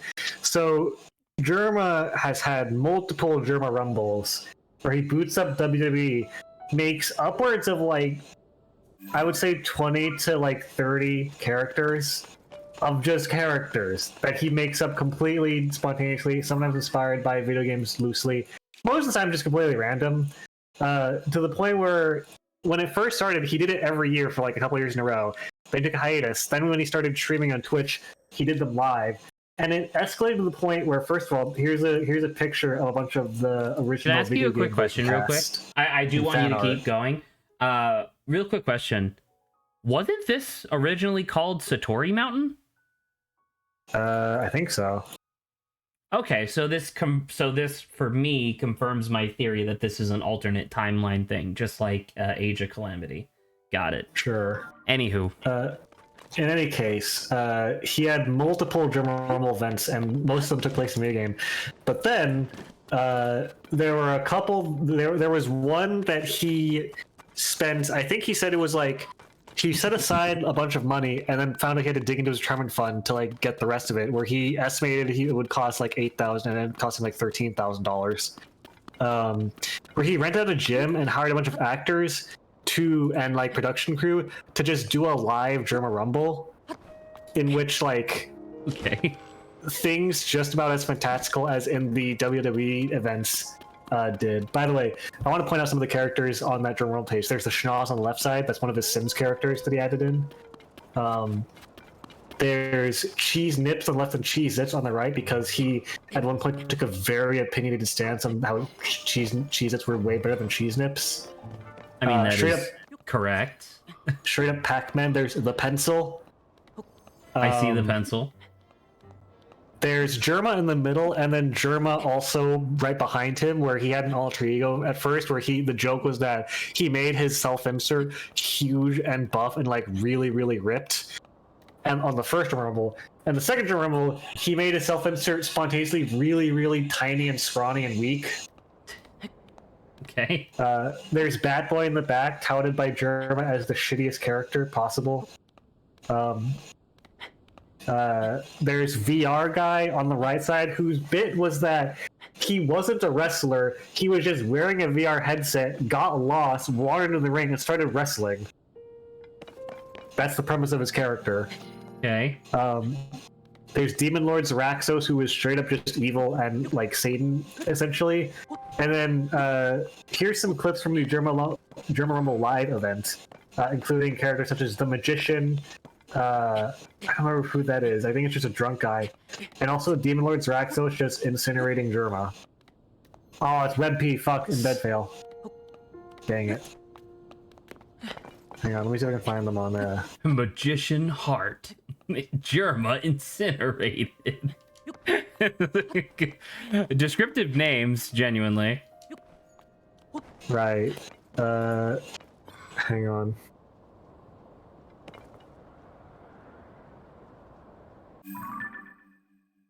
Oh. Wait, that is the mountain, right? Huh. Weird. Hang on, let's see if this works better. There we go. So there's Demon Lord just killing Germa. It's just a still image. Oh, I fucking hate embed. Hang on, is this gonna work? Nope. God damn it. Whatever. I'll just take screenshots. There's this where the magician just pulls someone's heart out of his hat. Okay. And like the camera cuts immediately to this, where this guy's staggering and clearly dying.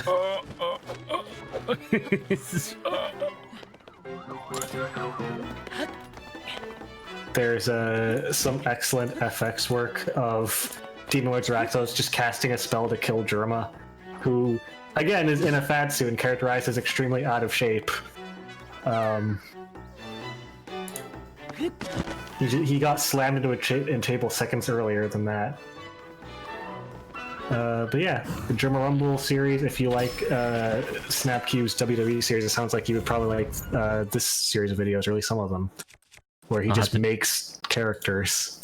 I'll have to check it out. This is me injecting you with Germa content against your will as you're tied up in a chair. I can't leave. He's not wrong. I am stuck here. I do like it though, that's funny.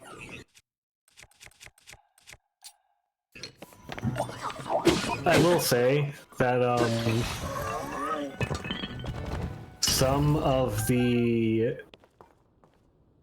there's a good deal of Germa jokes in the Germa Rumble series that are built off of very niche jokes that he set up beforehand a long time ago. Not intentionally, but just like references to very old content he's done. But I feel like there's an aspect to watching all this without understanding any of it that does make it seem even less reasonable and more spontaneous that I think might be enjoyable. I can't completely relate to that because I was there watching all of his old stuff, so I understand all the references. But I don't know. I feel like it's probably still enjoyable, even if you don't get the references of just who the fuck is this asshole and why is he like this?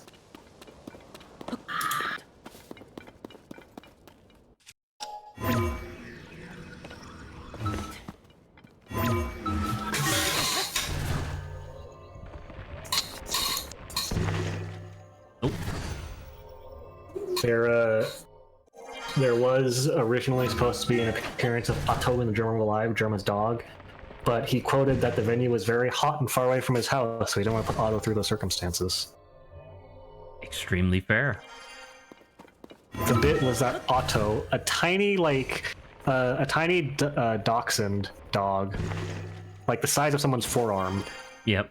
was supposed to walk in And then a shitty CGI was supposed to play, and then it was supposed to transform into a large, huge, muscular dude in a crude dog costume. That would have been a good bit. Yeah. It's a shame the venue was really hot, though.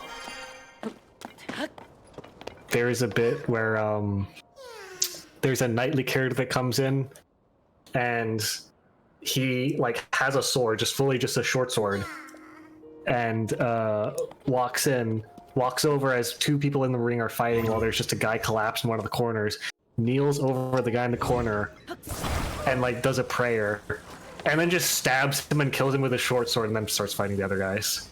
Like he's already unconscious, and they just kills him.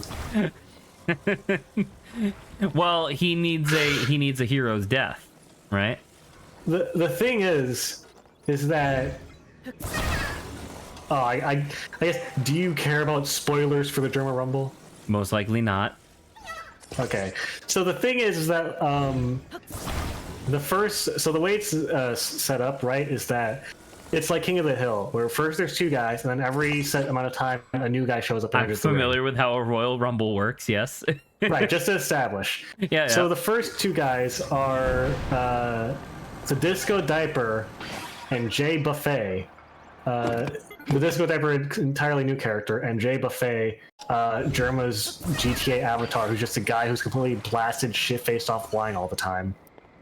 And as Disco Diaper enters first and is doing his little disco theme and like dancing and clearly like just having a cool time, Jay Buffet basically sneaks into the ring, walks behind him, and punches him in the back of the head so hard he spits out all of his blood and collapses immediately. So they send in the next guy second, and it's Germa, and then like they continue for like a while. And eventually, at the very end of the Rumble, the last two competitors both eliminate each other at the same time. And the announcer looks like, well, there's only one guy left in the ring. And it pans over to this guy who had the blood punched out of his head and also was stabbed by a sword and is just dead in the ring. And is like, I guess the Disco Diaper wins! And like there's confetti and like fanfare as it just looks at this corpse. This guy's been lying in the background of the entire Rumble, just dead. Okay, so within the canon explanation, the referee says because he's the last guy in the ring, he wins, which means that everybody else was carted out. Well, everyone else like was throwing each other out of the ring, right? Because it's a Royal Rumble. Okay, okay, understood. Sorry, my brain just kind of auto-completed to the notion of everybody was just murdering each other, but evidently that is not the case. Yeah, no. Also, I just want to comment that one of my favorite entrants. There's a couple in here that are real gems. So there's a couple of people. One of the competitors was the only audience member that showed up. There's one guy in the background in a chair watching. And then I was like, all right, let's see if any of the audience members want to volunteer. Look under, or no. He's like, look under your chair. If you have the card, guy looks at your chair. He's the only guy there. So he just gets up, starts looking under all the other chairs, eventually finds the card that invites him in. It's like, I'm in, it's me. And he jumps in. It's the fact that the joke is pathetic that makes it so much more endearing, I think. One of the characters is just an EMT who was there trying to save one of the guy who had the blood pushed out of his head, and then all just starts getting involved, just starts fighting. One of the competitors is just Winston, aka guy in an ape costume, and like a Winston costume. Okay. One of the competitors is two competitors, both together, which is a two-person horse costume guy. Was that a double elimination, or is that one competitor? Well, they split off at some point after they were pulled apart. So it ended up being two competitors. Okay. But yeah, there was the magician, as I just mentioned there. There was Pac-Man. He was just straight up a competitor. Just Pac-Man. You gotta love him. You gotta love Pac-Man. A true athlete in many ways when you think about it. Yeah. The Winston bit, because like these were coming out around when Overwatch was popular, and there was another German Rumble. This was a video game one, where Widowmaker shows up, except Drum made her into like a giant corpulent ball of like a man, because there's no co-ed wrestling, so it's just like a guy in a Widowmaker costume who's purple and like a grape. And literally within seconds of going into the ring, is immediately eliminated. Like doesn't get 5 seconds to be in the competition. Oh man, I love the German Rumble series so much. I appreciate Germa's seeming insistence on actually like making something. Like not just like streaming video games. Like I know he does that a lot, obviously, but I appreciate the idea that for a very long time now he's been putting on like production, which is nice. Right. Yeah. I think the German Rumbles are probably like the first quote unquote productions he's done, because he had to do like obviously it was just by the game, but he also put in a lot of time and effort into like making all these characters. Right. Also, I was looking through some Germa thumbnails. I forgot that one of the Dollhouse moments was a fire happened. Like he left an oven on or something and a fire happened. Right, classic And Sims moment. the way they did that was they had a bunch of guys in full black morph suits come in holding giant like fire cardboard cutouts. Fair. And yes. They turn all the light red. And Germa came in with like a fire extinguisher, tried to extinguish it. But then one of the guys just dropped his cardboard cutout in the morph suit and just started full on fighting and chasing Germa around the house. Okay. And at one point, fully like threw like slapstick style threw Germa out of one of the windows that completely shattered as he was thrown out of it, and Germa's collapsed, having been thrown out of the window. And then the fire like overtook the house again. That would have been perfect if that's how they like ended the stream. Was the house like burned down? Germa has died in multiple of his streams in lore, but one of the theories that he's immortal, another one that is that he's. I mean, canonically, he's the. So his YouTube channel is Germa985, right? Right. Canonically, he has said that he's the 985th clone. Okay. Which is clearly not why he has that name, but I do think it's funny. Oh yeah, one of the I'm assuming 985 was like his area code or something. I was assuming it was his like birth year. Like 1985. I mean, sure, I guess. Normally that would just be 85, I guess. I don't know. Either way, it makes sense. I don't know, but I remember one of the streams that he did, which was like not incredibly high production value, but did, if I remember correctly, it was a stream that sparked a large trend in the streamer community because it was relatively low effort, just required some like money. I think he was one of the first people to do a green screen stream. Oh, what's that? It was a stream where I know what a green screen is. What's a green screen stream? It was literally a stream where like he like scheduled on Twitch like 3 or 4 hours of like content in a warehouse. He put up a big green screen and just did a bunch of actions in the green screen with various costumes and props, and like took several audience suggestions as he was reading chat of just clips so that people could like cut them out and put them in like edits. Oh, yes. Okay. I vaguely remember something like this because okay, so I obviously follow a lot of like game design like Twitter accounts and whatnot, and I guess one of the outcomes of the thing that you're talking about was that people told him to get into a bunch of generic poses, and they made sprite sheets. Oh yeah, yeah. Like extremely diverse sprite sheets of many different actions. And I remember seeing a post a long while ago about somebody who was, or where somebody was saying like, yeah, I don't think Germa really understood what he was doing there, in the sense of that free sprite sheet of just him being kind of silly is now one of the most valuable like learning tools, because it's free to use and is so like thorough in what you're doing. It just like, I don't know. Just hearing you talk about it now just reminded me of that post, and just the guy being like, yeah, he doesn't realize that he did it, but he helped a lot of game designers make their first thing.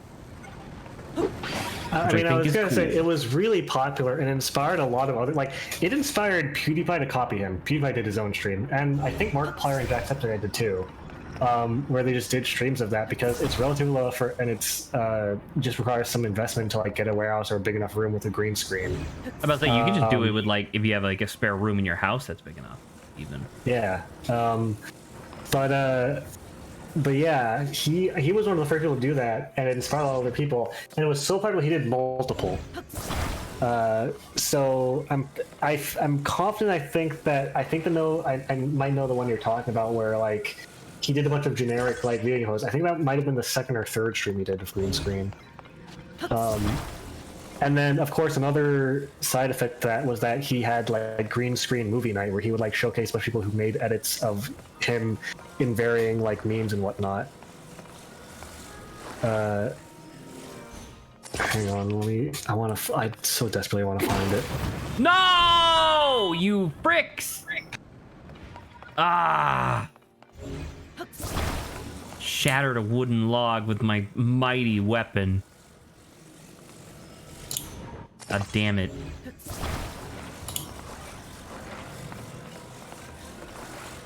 While you're looking for that, I suppose, one of the things that I really enjoyed, beyond just like the generalized content, because of how, you know how old I was at the time, one of the things that I truly appreciated about the Super Best Friends back when they were still around was that they invested a truly enormous amount of their like YouTube budget on just hiring artists and whatnot to make them, animations and artwork and stuff like that.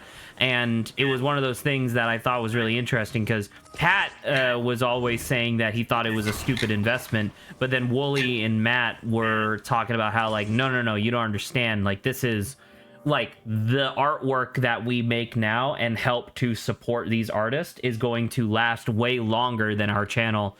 And lo and behold, they were totally right, which I think is really cool, because a lot of those animators and artists and stuff are now like super successful. I was gonna say, I'm sure that you could easily refute me on this, given you know a lot more about them than I do. But from the very limited amount of stuff I've seen about Pat and Wooly and Super Best Friends, it seems like Pat is frequently just wrong in comparison to Wooly. You know that thing that happens so frequently on stream for us, where we'll be playing a game and I'll make an observation and then immediately the game refutes it in some way, or I'll be like, it'll be something along the lines of like me being really confident about some aspect of the game, and then like 20 minutes later it's refuted definitively. I got that as a younger person from Pat. Like that's where I got that very bad habit from. So when you say like it seems like he's just wrong in comparison to Wooly quite often, it's because he's definitively an asshole and no one's really pushing back against that part of his personality. So he just kind of does that. But obviously, as he's gotten older, he's kind of like mellowed out a little bit more. He's a lot less confrontational about it. But that was like, their dynamic on... That was like their dynamic back during the Super Best Friends era, was that it was Matt and then angriest Pat. He always had to be like turning it up to 11 with his incredulity and stuff like that. So, that thing where like people will say, like they'll imply that, oh, you don't understand, this is just my online personality, I'm not actually like this or whatever. Sure. I feel like that statement stops mattering and making sense once you start doing things outside of stream that are in accordance with your online personality, if that makes sense. Because the thing that I just referred to, where Pat was like, I think this is a stupid investment and we shouldn't be doing this, that was off stream. That was just them making business decisions, and he was acting like an asshole in that way. And yet so many years later, like almost a decade later, he still talks about how like, oh, that was just my online personality. That wasn't really how I act. And it's like, that doesn't make any sense though, because you weren't on stream. But anywho. Right. I just want to share with you one of my favorite clips that people made of the green screen Germa footage. Okay, I already see this. Let's see.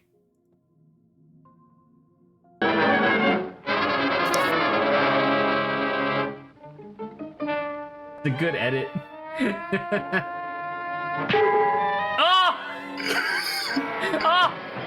It's so perfect. That's a really good edit. I'm not gonna lie. And just the notion that he had that much, like there was just enough footage to do that is great. I also want to share Germa crushing the Westminster agility course. I've seen this one, yes. Oh, you've seen this one? It's I've so seen good. This one, as we say, breach containment. It's so good. And again, as Germa is sometimes unwittingly or intentionally a trendsetter, this caused a couple other edits similar in this vein. I saw the Edgeworth one. I think you posted that one I was even. gonna say, God. I don't feel like it's that surprising. The overlap between Germa editors, people who edit like Phoenix Wright stuff, is it's not a small. It's not a tiny thing. It's visible. It's a sizable part of the Venn diagram. It's a sizable part of the Venn diagram. I think that's a correct statement. Just definitively. Yeah.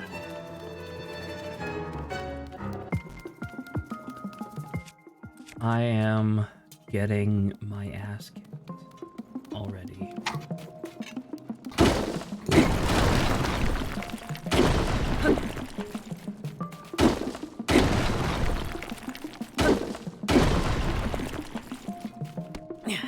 Just to give you a tiny bit of a Germa lore, so you know light gun games, right? Yes. Yeah, there were a couple streams where Germa played them and revealed that he's actually really skilled at them. And this is in part surprising to a lot of people who weren't following him back in his TF2 days, or his like general first-person shooter games, where he genuinely was like talented at video games as far as like reflexes and aiming. Like when he plays those games, he's pretty good at like, you know, running, jumping, magic, aiming, and shooting and stuff like that in the first-person shooter games. So I guess that translated to him being pretty good at light gun games, except the distance of him playing like mid-2000s TF2 to the distance of him playing light gun games on Twitch like the late 2010s was so great that I guess a lot of his viewers just weren't aware that he was genuinely skilled, to the point where he started like bragging about it and being like, oh yeah, I'm just a project, it's just a new thing. And like obviously people who like had known already knew that was not true. He just has always been pretty good. But they went along and he basically with Twitch chat gave himself a new persona called Jex, who's like a super cop who's like super good at playing video games and is the persona Germany that whenever he wants to do something skilled on stream. Okay. Because obviously in a lot of light gun games you only get 3 letters for your high score name, and Jex is what he put on there. So that wasn't going. I just want to let you know about Germa's alter ego Jex. It is a good bit. But yeah, Jex is pretty good. This.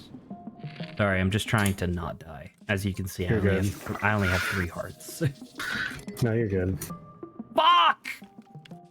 That was my last shock lemon or whatever the fuck it's called. There's one video, let me see if I can find it, which I think the ending is really good, and the beginning, or like the mid part is pretty alright. Where is it? It got unlistened, so I was having a hard time finding it earlier. Here it is. Where it's a green screen video where Germa is quote-unquote teaching kids karate.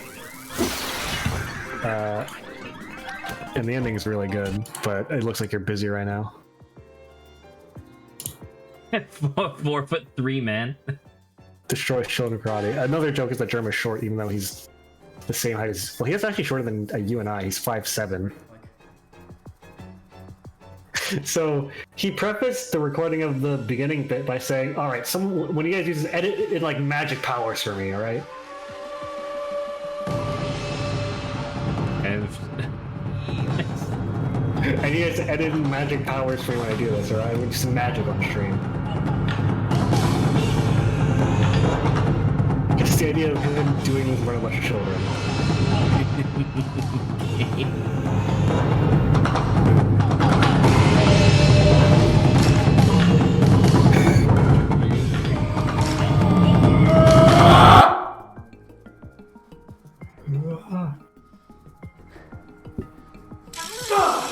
Oh! You think I was gonna catch it? Ah! Bones. Action. And the ground. Ah! Holy shit. That ending is so good. The fucking the whole bit of the kids like limbs are all like wibbly wobbly for a while, and it's like, okay, that's a little weird, but whatever. And then he just fucking crushes his limb. What the fuck, even? I feel like it's a really good use of some clips. Germa definitely didn't intend to be used that way. That's so good, man. That's pretty good. I love that. That was great. That was one of my favorites. Hello, gentlemen. Where's the other guy? Hello. I lived. Holy shit.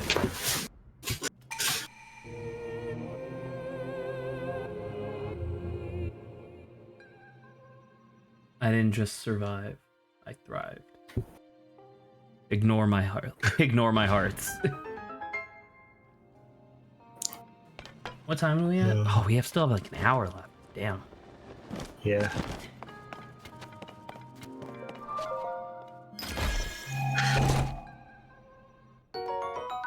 Oh, a hearty elixir.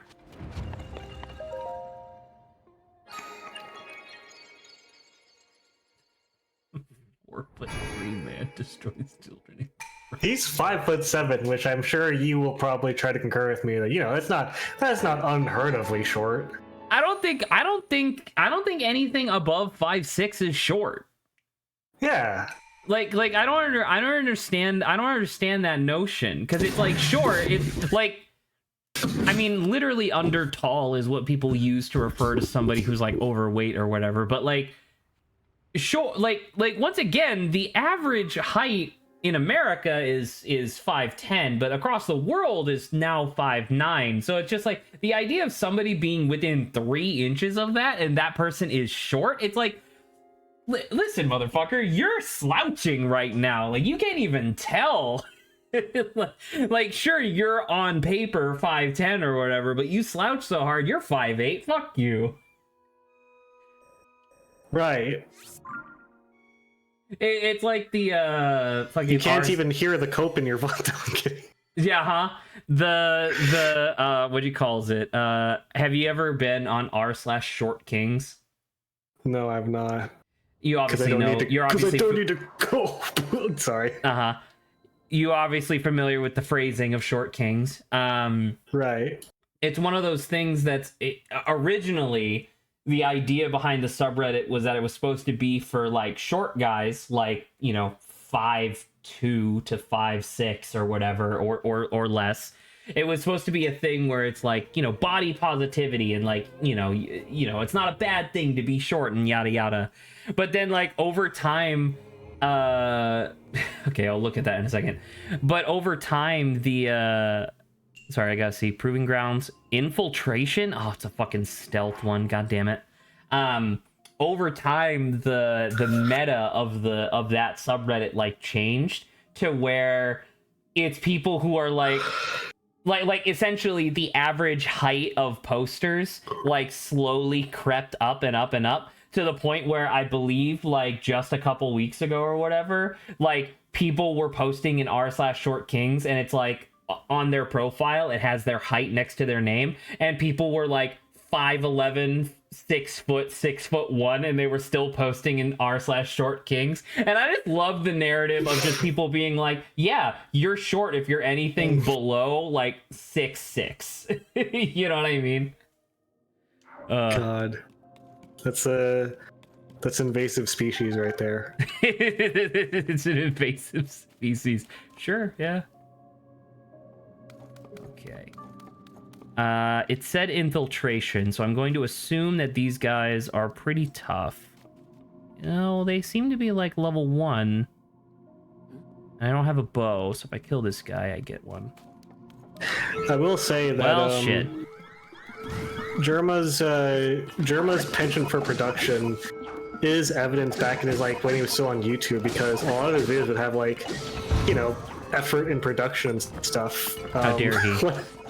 One of his videos that I still really love, which one of my favorites, is Jesus Christ. Which one was it? Hang on.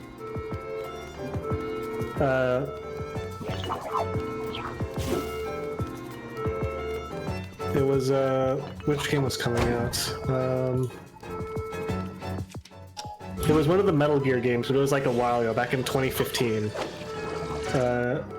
I think it was, yeah, he was getting ready for the launch of Metal Gear 5, The Phantom Pain. Right. Except he hadn't really played any Metal Gear past Metal Gear 2. So he wanted to prep himself. So I'll send you some screenshots of the video, but the synopsis is he bought a Metal Gear comprehensive neuro story electro dump to catch himself on the lore really fast. Okay, sure. Which involved putting a bunch of diodes on his head, right?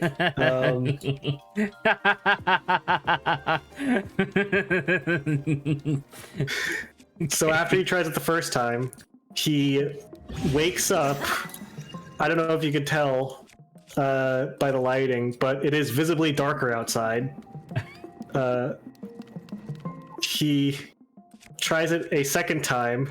He wakes up a second time after being overwhelmed and looks like this, and it's considerably darker outside. It has been a while. And he tries it one more time, and then it cuts to this.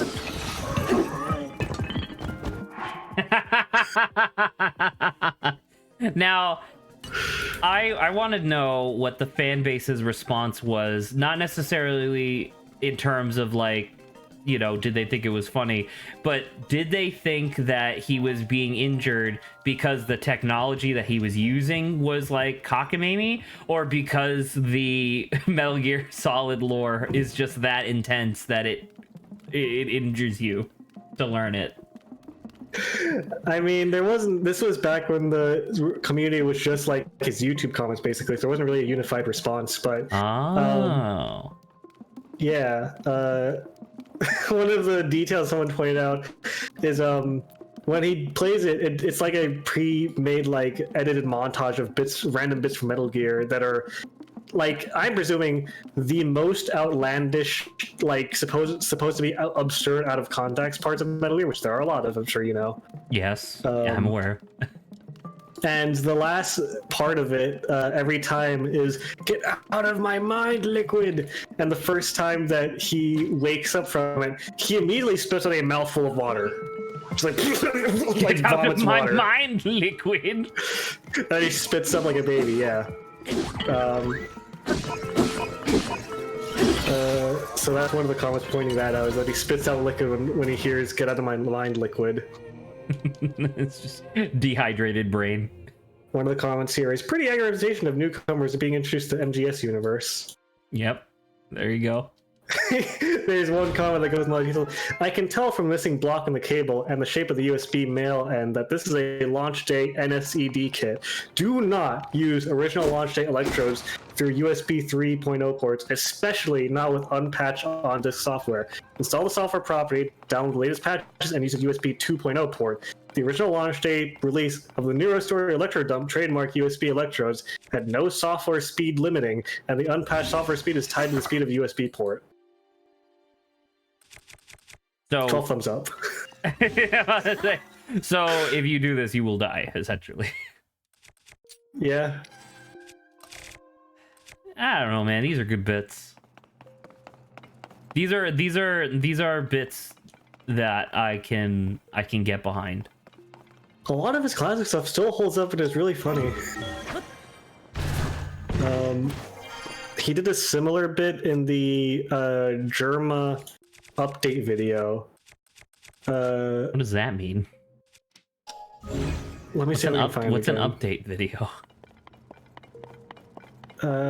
Because the fact that you're calling it the Germa update video implies that he hasn't done more.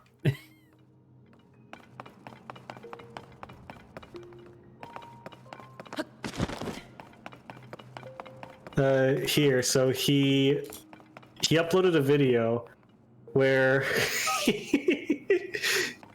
he was going, because he was a TF tuber for a long time, right? Sure. He was just reviewing one of the updates.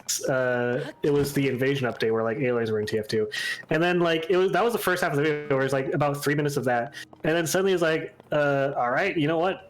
Let's go to some more updates. Then he went over some Dark Souls updates that happened recently. He went over some updates for like a bunch of other first-person shooter games, and then at like he at the last part of the video is him like, all right, now let's go over the German 95 updates, and he opens this page. Appearance. Height reduced to 5'6", was 5'7". We strongly feel Germa's current height has been causing performance issues. He couldn't easily fit into a clown car. With this change, clown car videos are much more accessible. Clown car added to garage, clown costume added to inventory, lumberjack outfit removed from inventory, facial hair increased, slightly shaved to annoyed scruff. Video uploads. Cooldown timer decreased from 3 weeks back to 2 weeks. Funny. 40% more vacation vlogs, up from 0. We feel Germa hasn't been showing enough selfie vacation videos. Increasing these in frequency allows us to bring a more personable, relatable Germa to the table. New map, Sunny Beach added to the rotation. Aw, that's nice. I like that as a way to just let people know, hey, I'm gonna be going on vacation, I guess. Well, it then cuts to this, and it was like an animated like upload bar, and so he's very upset about this, understandably, and he's like, no, cancel the update, because he doesn't like any of these changes. So it cuts to him like face cam live like this, and then him, and this is slight body horror, so be warned. I guess meant to prepare yourself. Him trying to rip out plugs in the back of his neck. Yeah, that's a little weird. He like calls like tech support trying to be like, no, you can't update this automatically. Like I can't do this. He starts randomly unplugging more and more of them, desperately trying to like get them to like cancel. One of them fucks the color of the video where you can no longer see in color anymore. Another one messes with the audio and like the video processing where everything is like fucked up and wavy. Was he successful at this point? What's that? Was he successful at this point? Oh yeah, he had like a couple 100,000 followers already. Oh, or okay, subscribers. so never mind. So this makes total sense then. Yeah, but he's frantically trying to unplug all of his cords, and at the very end, before he can unplug all of them, the patch finishes, and the last frames of the video are just pictures and videos of him at the beach. And then he never uploaded another vlog again. Like, it doesn't even show him at the beach. It's just him with his phone pointing it at other things on this empty, desolate beach. It's a good bit. It is a really good bit. I feel like that's all I'm really gonna say in response to most Germa bits is that it's a good bit. Yeah, you got me. But at the same time, it does feel like the more that I hear about like Germa's bits, the more it does just sound like being a fan of Germa's content is to enjoy the feeling of being distressed. I mean, I don't know if that's accurate or not, but that's how I feel. he just has a lot of good bits, and not all of them are like meta like this. Some of them are just Right. like bits of video games that are really funny that he likes. I will say, there's a video that he made that I really love from 2015, where the God, concept 30 of like years ago. yeah, exactly, the concept of like loot boxes or like mail, like I don't know what you would call them, but like subscription crates of loot. Right. Loot crates and stuff like that. Yeah. Yeah, where you would subscribe and they would send you stuff every month. That was, I believe, burgeoning around that time. And Germa made his own video called the Door Cube, which was obviously his own invention. Except it was in lore him acting like he got sponsored to like try them, right? And like see like, oh, it's a bunch of nerdy like fan content stuff. And you know what? I really would like you to watch the video for yourself to get your honest reaction. How long is this? 1:30 minutes. Hey, what's happening, everybody? Jerbucky here with something a little different today. This is not my typical box, video that I would make, but I decided to do it because I got approached by this company. They're a super cool bunch of guys over at Door Cube, and it is the Door Cube. And take a look at it. This is a monthly subscription box that comes in the mail, and you buy it, you open it, and there's all kinds of nerdy, geeky, epic, kind of funny gamer culture type stuff inside. And I thought I should get one, and you should open it for you, and give these guys a shout, give these guys a shout out, and give you guys like a shout out, and we'll give them a shout out. This is Door Cube.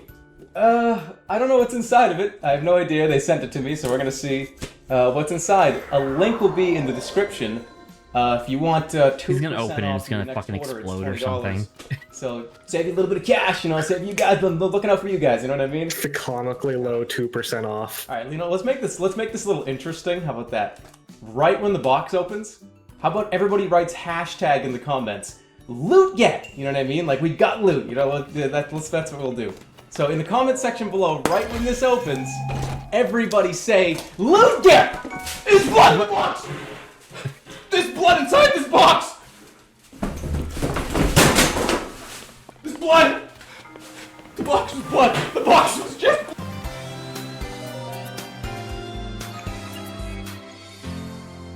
Loot get yours today. Yeah, that was upsetting. There's blood in the box! The box is blood. The box is just blood. Full of dorky, geeky stuff. How did the blood even shoot out like that? My assumption is it just had still blood, and then you can, if you look at the video, he like thrusts it open when he opens it at himself. Oh, okay. Also, I don't know if you're going to see my recommended video, but one of another videos that I really love is called "The Photos Are In," and the thumbnail is him looking at a photo. That's his Firewatch review video. What? Because you can take pictures in Firewatch. Yes, that's true.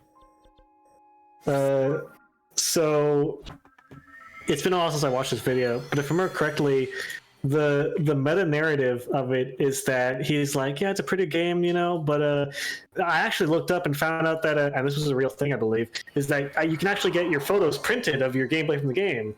So I, obviously I had to do that because I had some photos I really liked. And it starts out with him being really excited, having good memories of Firewatch. And progressively he realized, like, wait, why did I take these? All these photos look like shit. Like, this is one of them that he took, for example, and got printed out. He paid money for the service.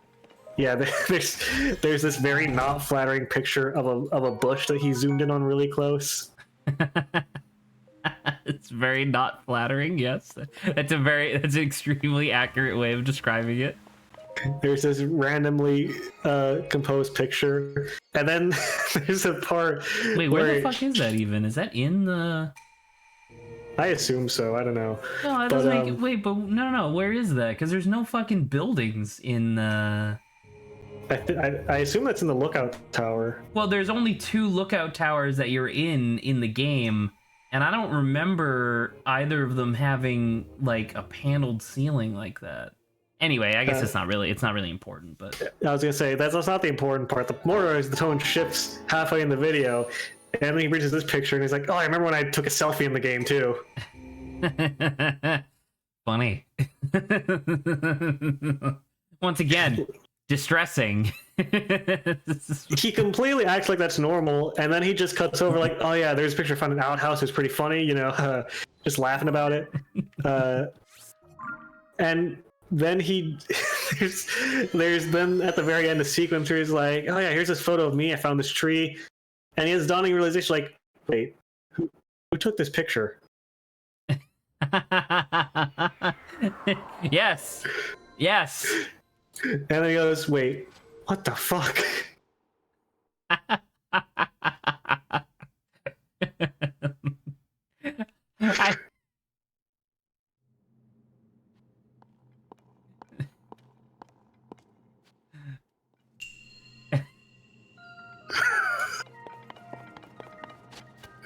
And there's a complete other guy.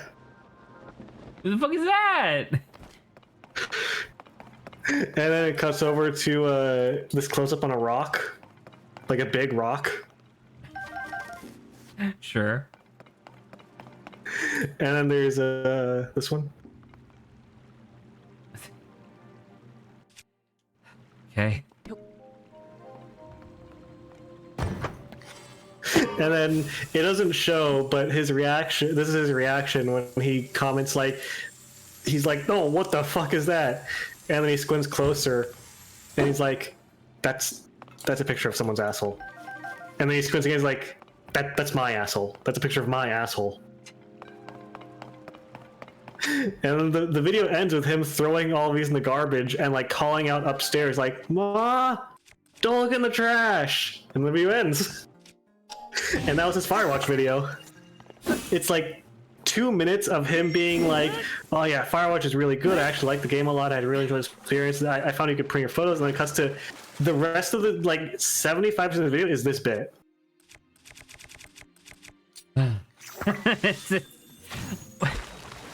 I think it's a good bit. I think so. I love this bit. I think it's a good bit. I am afraid to say otherwise for fear that Germa will show up in the video behind me, and then I'll never stream again because I'll just be missing. You're now getting into the kind of timing of, or the tone of Germa's fandom. I will say that if you actually look at the video closely, Holy when shit. he's reacting at the quote unquote asshole picture, it shows it from the back and some of the light flows through. It's just a picture of bread, like sliced bread. Oh, okay. Well, To get, which, you know, I feel like the coloration when you pixel it out, when you like mosaic blur pixelate it makes sense. It's close enough to an asshole. Yeah.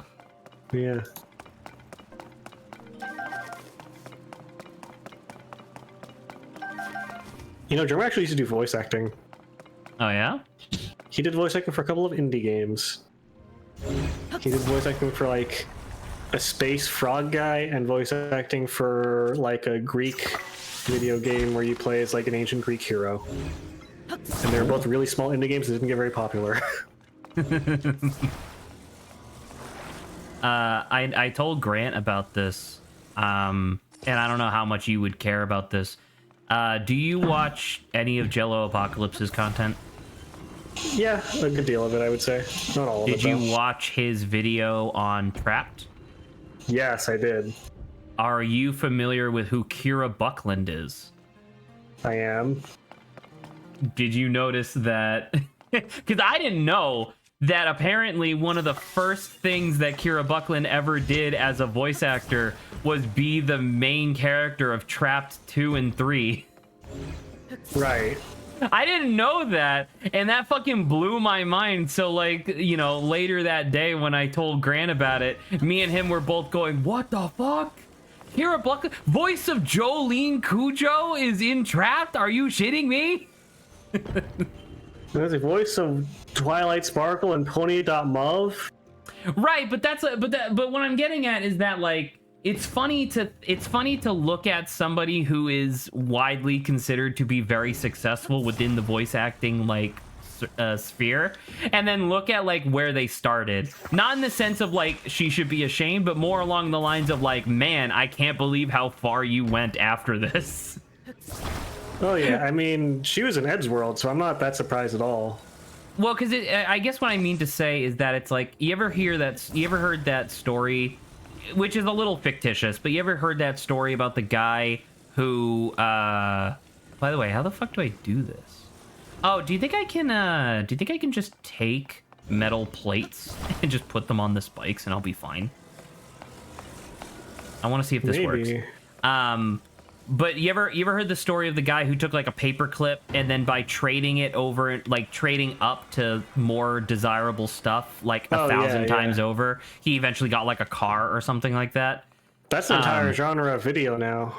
Right, and it should be noted that that initial story was a little bit fictitious because eventually, because like after he traded the paperclip like a few hundred times, like he started gaining like online notoriety, so it became a thing of like, oh, do you want to join my like social experiment? And then they were like, yeah, I will, you know. Exactly. Like that's eventually what it turned into. I was gonna say there's not a one of those that's actually genuinely true, because that's impossible. Yes, exactly. But it's funny to think of that in the context of just progression for like somebody's personal career, I guess. Just the idea of like, one of the first things Kira Buckland did was do a voice in Trapped.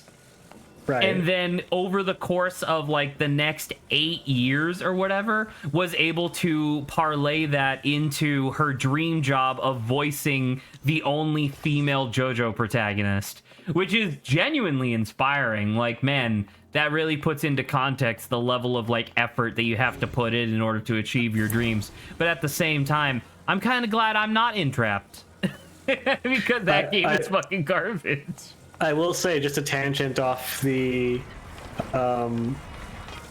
trading thing, I do think that, and like, I don't know, I don't think it was intended to be parody, but I did see like a YouTube short of one of those where it was just like, I'm gonna trade this paperclip until I get a Lambo. And the guy literally walks up to like one of his like super rich friends. He's also super rich, and they're like a super rich cabal of rich people.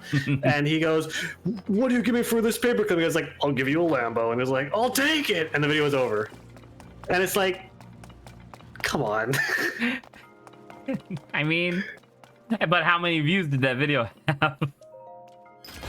I don't care. No, I know. That's my point, though, is that like that video probably had a lot of views. So guess what? Like that guy did the right, you know, that stupid video made sense actually, and you're stupid for thinking that he's stupid. Apparently, I fucking guess. I don't know. Adrian, you should. You know what, Adrian? I think you should appreciate that guy is smarter than you because he's more successful. Duh. God, the Church of what's it called? The Church of Wealth or something? The prosperity gospel? Well, because it's intrinsically tied to the notion of like, if a person has wealth that is perceived as success, and people are told that success comes to people who are good and smart, when in actuality that's not really a prerequisite in the slightest. So yeah, you know, like you know, one of the things that just going back to him, one of the things that really frustrates me about Northern Lion to this day is how much he idolizes Warren Buffett. Because Warren Buffett famously was the first billionaire in like human history. And it's one of those things where Northern Lion will keep referring to Warren Buffett as if he's like a smart, brilliant guy. And it's like, no, he was just a ruthless businessman that exploited like hundreds of thousands of people and directly led to the downfall of many South American like governments and stuff like that for pure profit. But no, it's okay. You keep referring to him as if he's like, you know, like a person to actually emulate. That's fine. Right. But anyway, who put this soapbox here? I didn't. Get it out of here. Yeah. I don't know. I'll be honest. I remember I have a very clear recollection of you when we were still in college, being like commenting just offhand, like, yeah, watching Northern, like, yeah, I really like Northern. And then nowadays, every time I hear you talk about him, it's always like, man, I wish he wasn't like this. Well, so, and I can explain the difference because I had watched Northern Lion for close to a decade once again. Just like I've watched Germa for over a decade. Exactly, and you can see how these things, like, you know, kind of like, you can see how like Germa's stuff is relatively the same because he's the same guy. The thing with Northern Lion's content was that so the main thing that I would watch was the Northern Lion Live Super Show. That was like the big thing that he did, where in the Northern Lion Live Super Show he had his co-hosts there to kind of augment his innate personality, because Northern Lion's an incredibly intelligent man. Like he can like pull out esoteric facts on just any subject at the drop of a hat, and you know, he's just extremely knowledgeable about things, and he's extremely witty, but he's also an insufferable prick when it comes to anything that he has an opinion on. Like, one of the things that I remember like really pissed me off was it was a thing where he went on like a 40-minute rant while playing some game about how people shouldn't be proud of themselves for getting out of bed. Like, you need to, like, the actual thing he started saying was that you really need to be setting your daily goals higher. But then somebody in chat was like, well, what if the person's depressed and getting out of bed is hard? He then, like, this is where the rant comes in, where he's like, I don't believe that's actually a thing. I believe you are allowing yourself to feel like you're depressed to give yourself the excuse to not get out of bed. And I just wanted to fucking punch him in his bald head, where it's just like, shut the fuck up. You have a huge audience, and these people are going to parrot your nonsense. And guess what? They still do to this day. So I was definitely correct about that. Whereas in the past, if he started a topic like that, he would immediately be dogpiled on by all of his other co-hosts, being like, are you insane? Are you a crazy person? You know? So that's that. that's why that's the way that is. Well, I just want to share with you another short Germa clip of 30 seconds of classic GTA Germa. Having a cigarette? This is him collaborating with old YouTuber Star. Having a cigarette?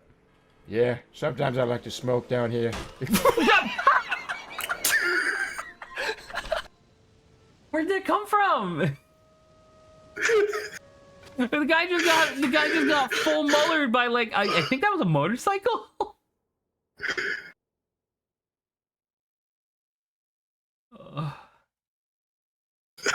Yeah, because Germa, like classic old Germa, is mostly known for TF2, but he also did a lot of GTA content, specifically when his friend Star, who unfortunately really fell off hard.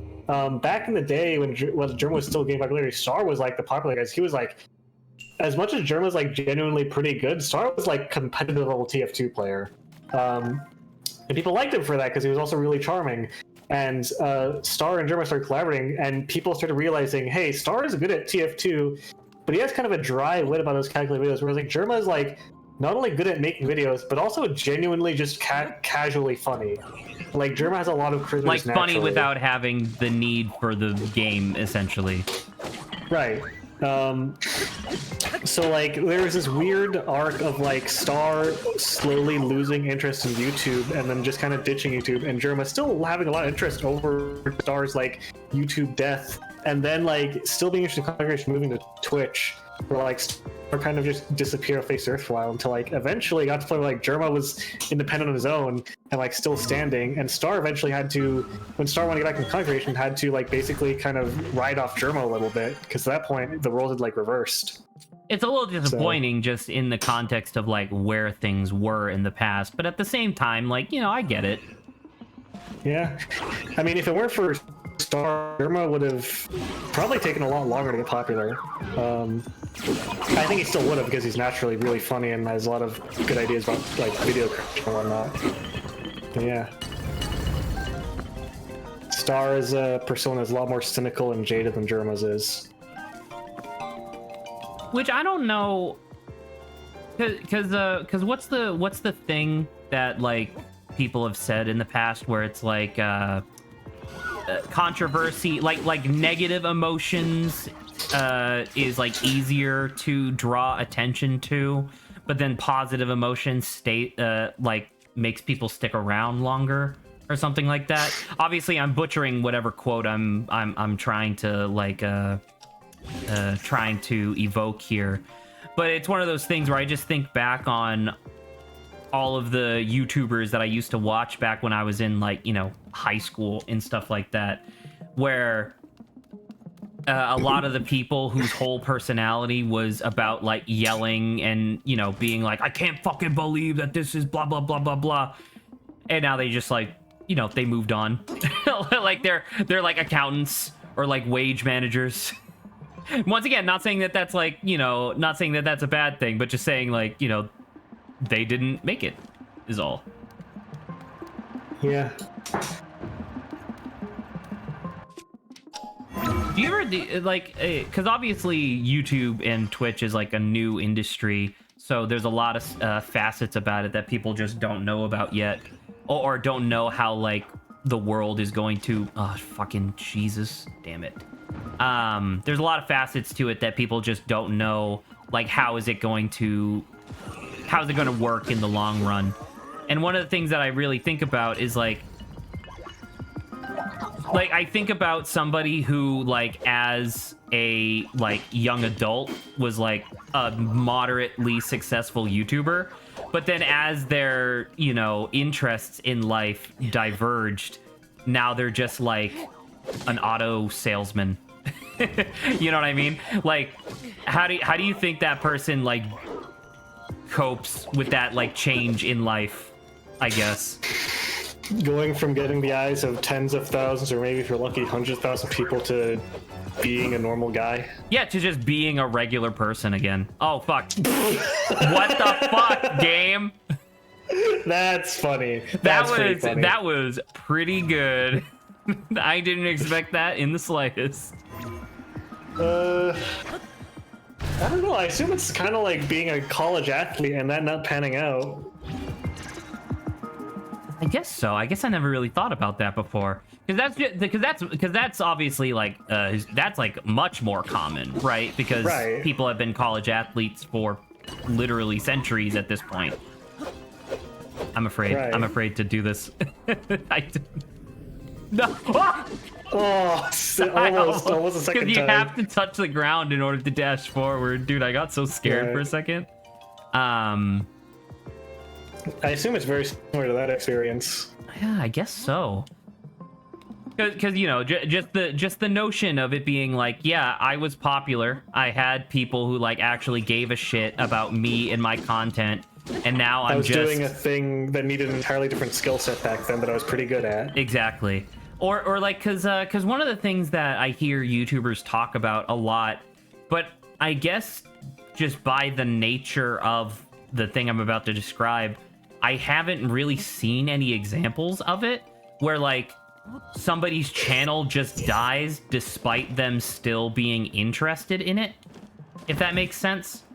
Because I personally can't think of any examples of YouTubers that I used to watch who wanted to keep doing YouTube but then just couldn't for whatever reason. But I'm just imagining now like someone like a gaming YouTuber. By the way, where the fuck is this last guy? Oh, he's up there. Damn. I'm just imagining, you know, I'm imagining some guy who's like really into like the gaming YouTuber space. Like, I don't know, maybe he was like a TF2 YouTuber or whatever, but then he could just never move on after the death of TF2. And now it's just like, okay, I have to sell I don't know. Life insurance. Yeah, life insurance. I don't know why in my mind the like generic boring job is always a salesman, despite the fact that that's literally the new job that I have. maybe my brain's trying to tell me something. Maybe. I don't know. Please don't. Oh. I realized it was gonna explode at the last second, and I got sad. I like how Link defaults to the fetal position when injured in the mirror. It makes sense. Yeah, it's also very funny. Correct.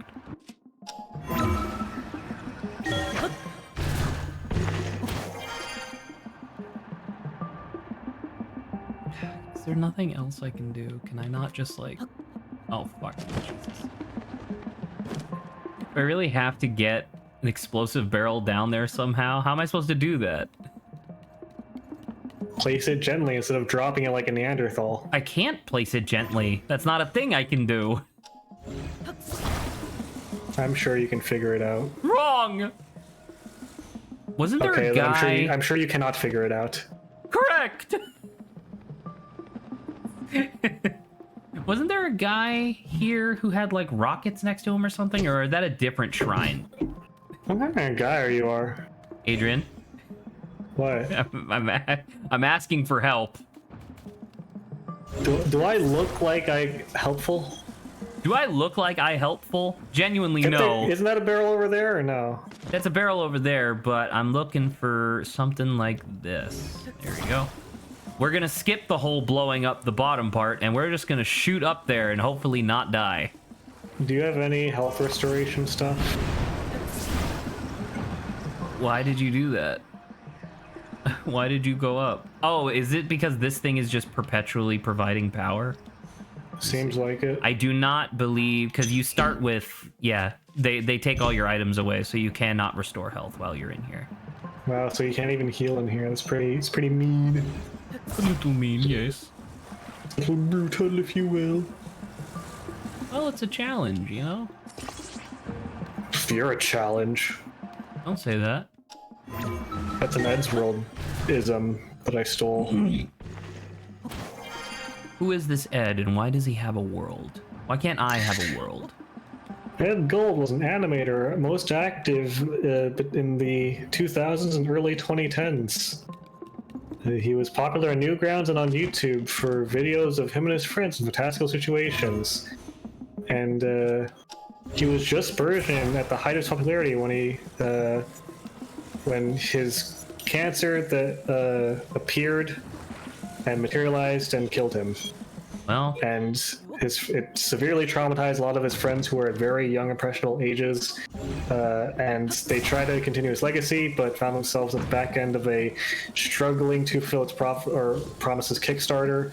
At which point, most of his friends abandoned his past project of making animations, just goofy about him and his friends having fun adventures.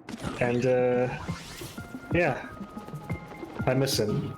He died, and I was affected by it when I was younger because I That's really fair. liked his animations. I'll say it's a really tragic thing. I guess something recently happened with similar to that with that YouTuber guy, or the Minecraft YouTuber. Yeah, Yeah.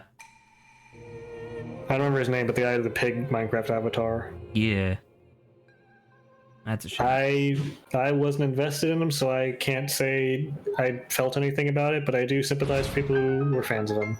I'm assuming it was, if not the exact same situation, at least quite similar. Right. Also, your health restored and you have your clothes again. Yep, because I finished the shrine. And it's interesting, it just gives it to you instantly since shrine, not as soon as you leave. I mean, how annoying would it be to finish the challenge and then accidentally, like, twist your ankle and die? Well, here's a German video for you. That's a This is German a video? Yeah, absolutely. This is a German video from I've GTA had that. days. I have a specific playlist on my YouTube account for videos that if I like them specifically, I will add them to this playlist as a thing of I'll go back and I'll just watch these on loop or whatever. That's literally number 2 on the list from I don't even know how many years ago. I didn't realize that was a Germa bit. It's the first 30 seconds from one of his 2013 videos. The meeting of the bears. The Biez are Bug literally a collection. consistent. They're a literally consistent element of the Germa lore, where much like him, they are all clones of a character that number in the hundreds, that all have slightly different personas or affectations, and many of them specifically, like there's like Batman Bia, there's like Mario Bia, there's like Beach Bia, so on and so forth. The meaning of The the Bias, beers. the Bias take up a large percentage of the German Rumble contestants. Of like different Bias, where there's like Mario Bia, there's like Bia 543, there's like Bia 267, so on and so forth. Okay. But yeah, this video was the progenation of the Bias in the German lore. Very, very interesting. I didn't realize that I was accidentally a fan of Germa's content for a lot longer than I thought. Unwittingly, Germa has affected you. I'm sure you're already aware that Germa is the sus guy too. Who? The one of the typical Among Us sus faces is just an edit of Germa's face. Yes, I'm aware of that. Which he... I did also. It's a lot less like because it's not on like my playlist or whatever. But I am also familiar with the idea that he's the guy who did the rats or whatever. Yeah, I will say the Germa becoming the sus guy was kind of a monkey's paw thing, because he mentioned on stream a while ago, before Among Us really took off, was that there was one face that he made on stream. The bit was that he was doing a video game stream where he didn't have face cam on, and someone asked him to do face cam. He was like, "No, I'm not doing face cam right now."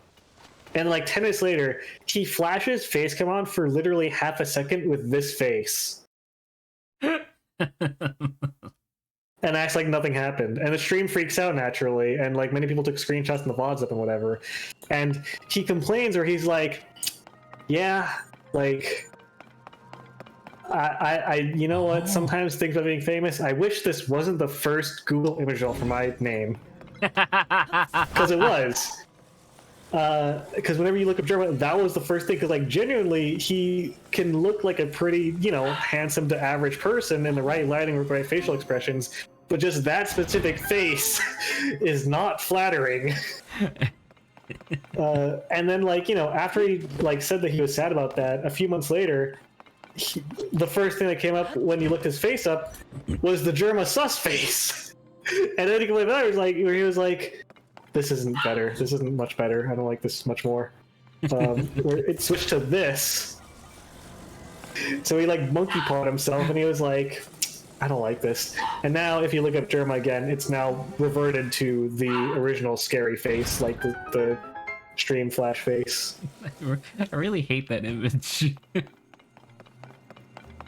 I was gonna say the Germa sus face is obviously, but the actual face is genuinely scary. Yes, correct. Because that's unedited. That's another thing, is that Germa has a lot of faces that shock him in how edited versus unedited they are.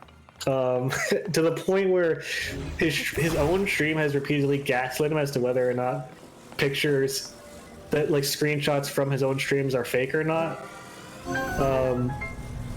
This one what was does that one that mean exactly?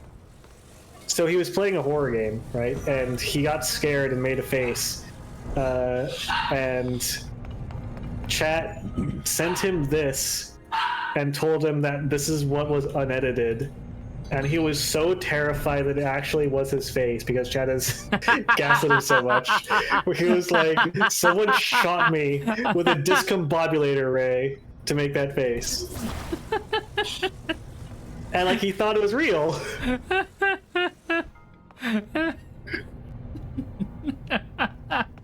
That's so mean. It's also a good face. That looks like an enemy. That makes him look like an enemy from Outlast. But here's the thing. This is the original unedited face that he made. Oh, it's not that much different. Exactly, right? It's pretty similar. The edit clearly adds a lot of necessary tone to the face, but at the same time, yeah, that's pretty similar. There's also this one. Now I want you to tell me, do you think this is real or fake? I mean, his eyes are a little smaller, I guess, and his chin's a little longer than normal, I would say. I'm gonna say that that is an edited face. All right, now I want you to look at this image, right? It's stretched out, but like The chin is shorter, the brow is more pronounced. the second one is edited. The first one with the long chin, that's real. What? Why does he have fucking Batman the Animated Series Joker face? What the fuck? Like genuinely, he was, and the fact that the first one is real. How does he have such minuscule eyes? The fact that the first one is real is what started his paranoia of like he has like, I think he might have said this at some point or like described it. He has what can be described as like body dysmorphia. He genuinely does not know like what he looks like. Like he has a really warped self-perception of his face. And let me tell you, stream has not helped with that. I mean, you know, I mean, for all intents and purposes, I would just describe him as having an extremely demonstrative face. He's extremely expressive. He's extremely expressive. He has been described as looking similar to Willem Dafoe before. Which, a little bit less grotesque, but sure. Only a little. You know. But yeah. Oh, also the long chin face that I posted there. He made an entire bit where within seconds of him seeing that, like he made the face. Some minutes go by, someone posts that, he's like, I can't believe that's real. That looks like a goblin. And then literally within minutes of that happening, someone posts another picture, and it's an edit of him as a goblin on a Hearthstone card. That's great. Did they like change the skin color and stuff? Yeah, here's the Hearthstone card. The greedy grinner. Divine shield. Each time your hero takes damage, a coin is deposited into your hand. Oh, that's pretty good, man. I don't know. I have no idea how good a Hearthstone card this is, but like that would be what's the cost? The cost is 3. That would be a busted ass Hearthstone card. I was gonna say he said that was like a goblin, and he literally was describing what the like he was like, someone make them a card like greedy grinner 3/1/1 divine shield each time, and like he fully described it, and within less than like 5 minutes of him describing it, someone made that and sent it to him. To be fair, depending on when this bit happened, there are generators online that you can just make the cards for. Someone also made fan art of the greedy grinner. Actually, a couple people made fan art of the greedy grinner. Greedy grinner. Look at him go! Wait, isn't that the person who does the animations? Cass Van de Paul. Yeah. Yeah. That's that's good art right there. Genuinely, yes. But hang on, let me see if I can find it.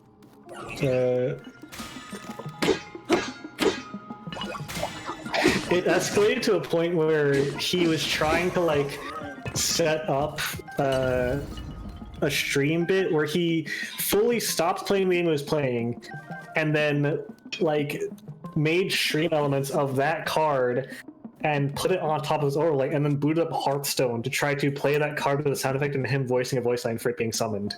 Okay, sure. And it escalated because people kept sending him more cards, not just of that face, but just in general. And this was the start of it. he's just doing like on-screen elements to make it seem. That's great. It escalated. People kept sending him more cards, by the way. What is that? Is it a fat ninja? What is that? That's here. Let me get a higher edge. If the opponent has a meltdown, win the game. I can't read the other two; they're too small. I was gonna say the end result is that I mean, yeah. Oh shit. the him with like that Chad lexicon is first of all, that's a bit from the green screen stream of him in a suit. Jerma has a famous particular walk that he does whenever he's just really feeling himself. Okay. Weird way to put that, but sure. Hang on, let's see if I can find it.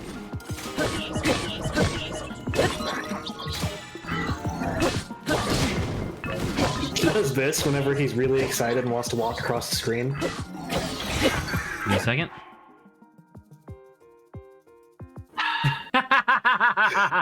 That's a good walk. But the thing is, that's only him doing it for the green screen. He's done this multiple times, and like, not just in that context too. Yeah, that's the same walk. That's pretty good. I love that.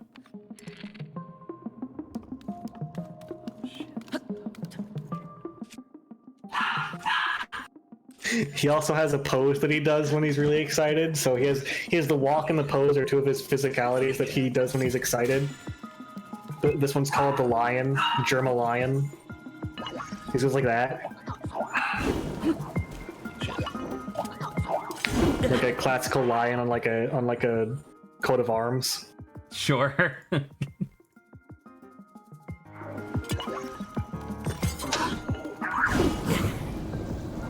Please just die. Please just die.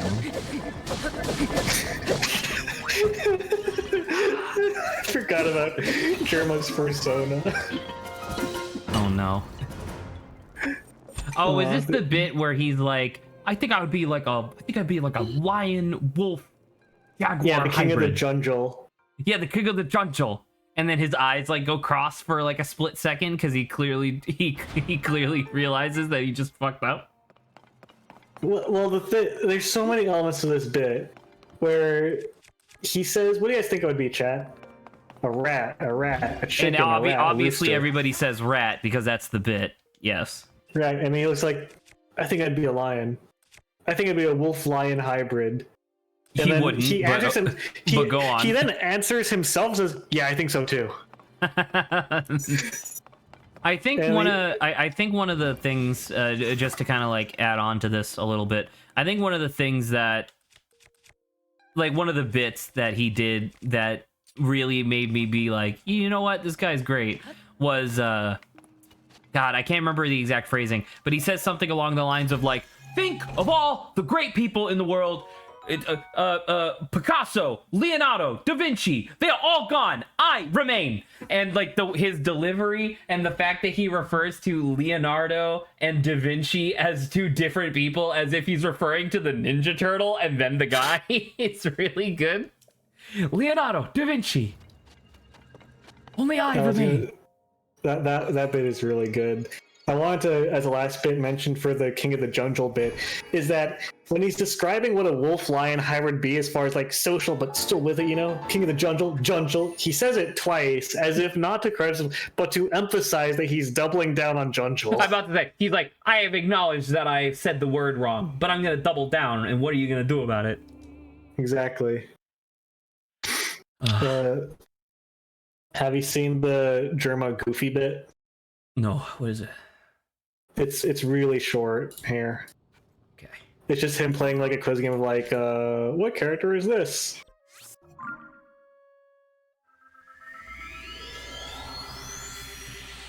Oh, it's Goofy from McDonald's. Goofy from McDonald's. I'm assuming he means Disney, obviously. Right. I don't know, man. Like the number of like bits that this guy has, I don't know. I don't watch his content, obviously, but like I have to assume that either he allows himself to disassociate with reality so these like weird idiosyncrasies can happen, or he has the most like vivid like pre-planning structure ever. Because that's a good bit of like, oh, it's Goofy from McDonald's. Oh, it's Goofy from McDonald's. I think he genuinely just, when he's performing on stream, just is so hyped up and detached from his typical grounded realistic self. That he's That like he just that. allows this sort of like nonsense to occur, which is fine. Like that's totally okay. But It once makes again, for great content. it's one of those things where it's just like you can't like the bit to well I don't know because it's one of those things where like as you just described, you've been watching Germa for like a decade or more at this point. For me, he might as well have just spawned into existence like a couple years ago.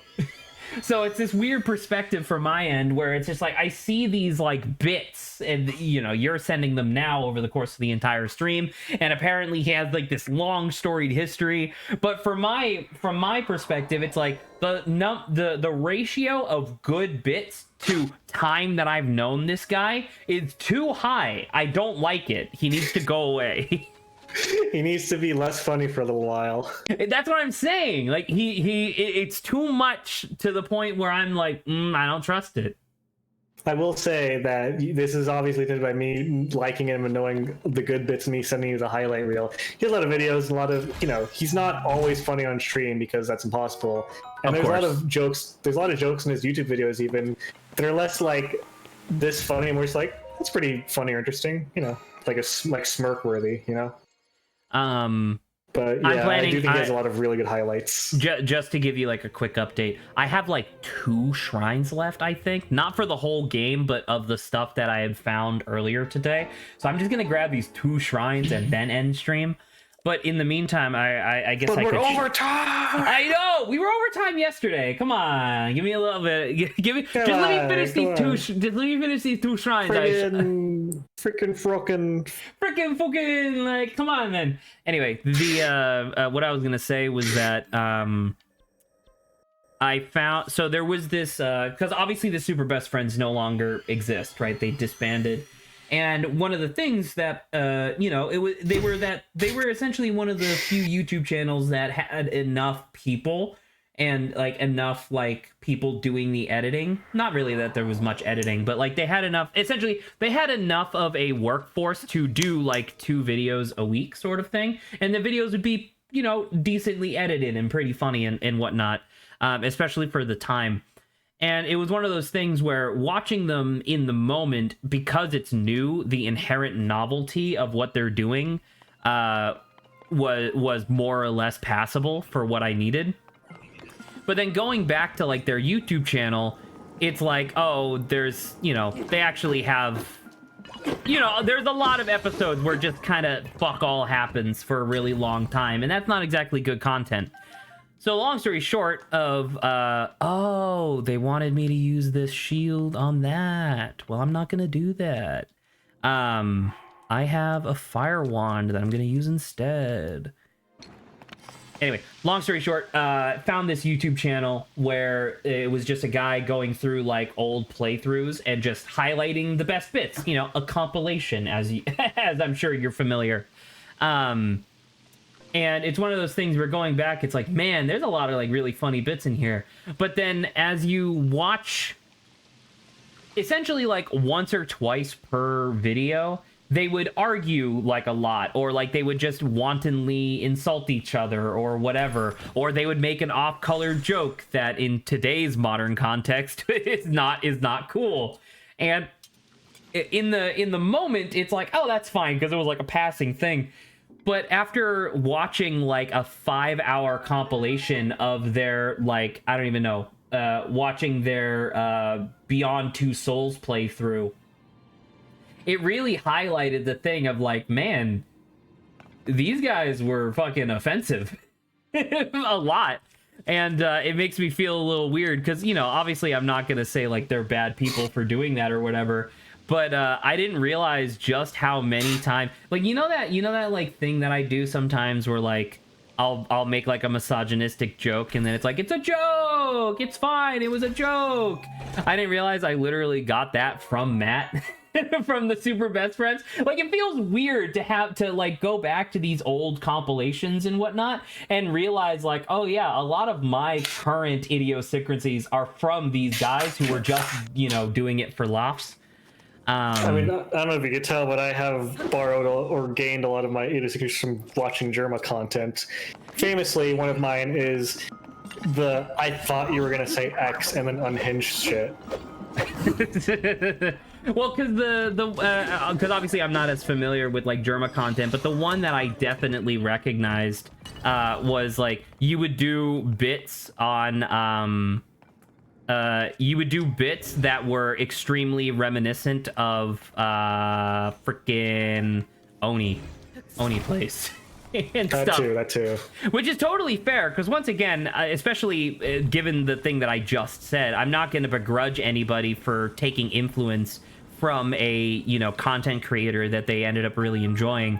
But it is just one of those things that's really weird, where it's like, I guess this is literally the types of stuff where people get their personalities from, or at least in the modern day. It's like, it's the stuff that you watch, the stuff that you enjoy. But it just feels strange is all.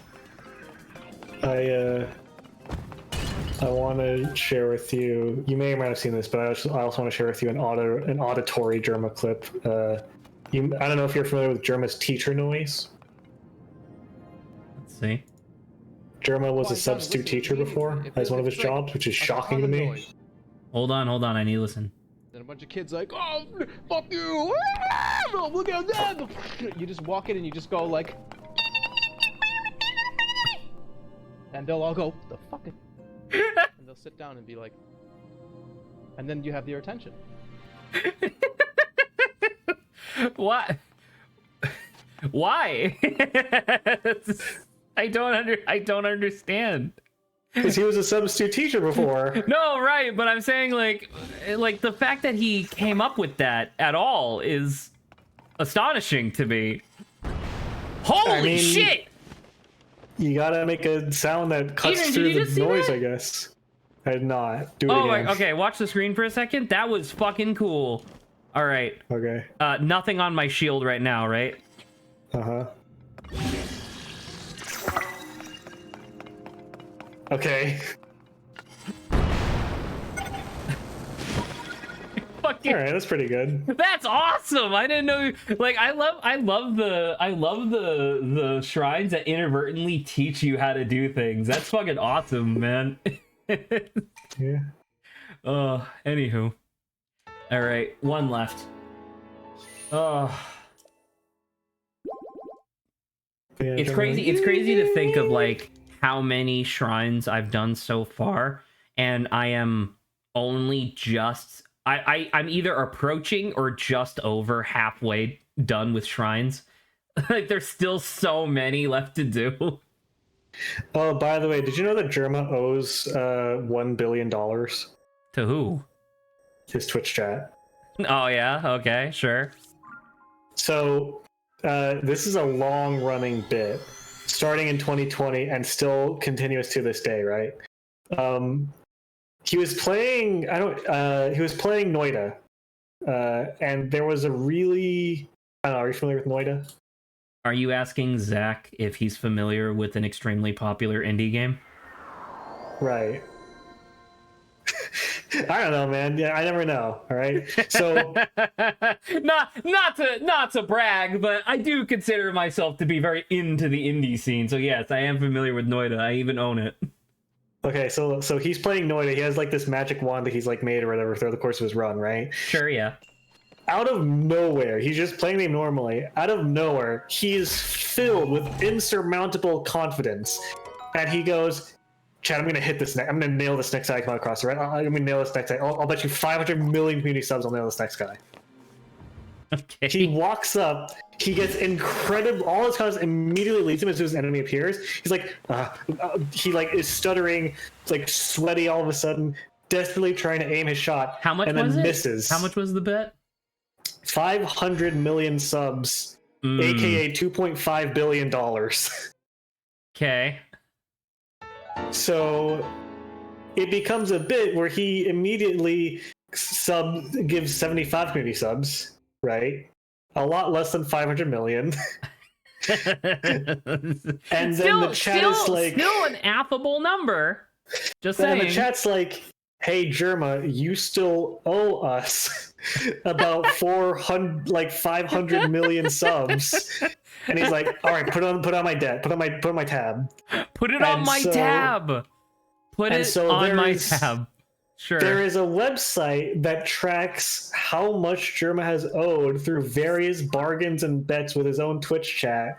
But how does he detract from that? Does he have to, like, He has to obviously make bets with his obviously chat. it's a bit, right? But does he have to, like, declare, like, hey, these next 50 gift subs are towards the debt? Well, no, he doesn't. It's most of the time it's him being like, "All right, chat, listen," and because the next one was like he was playing like Lego he's Star Wars, negotiating his debt down. Is that what you're about to tell me? So he's like, "All right, chat, listen. For every stud I collect in this Lego Star Wars run, I get $1 off the debt."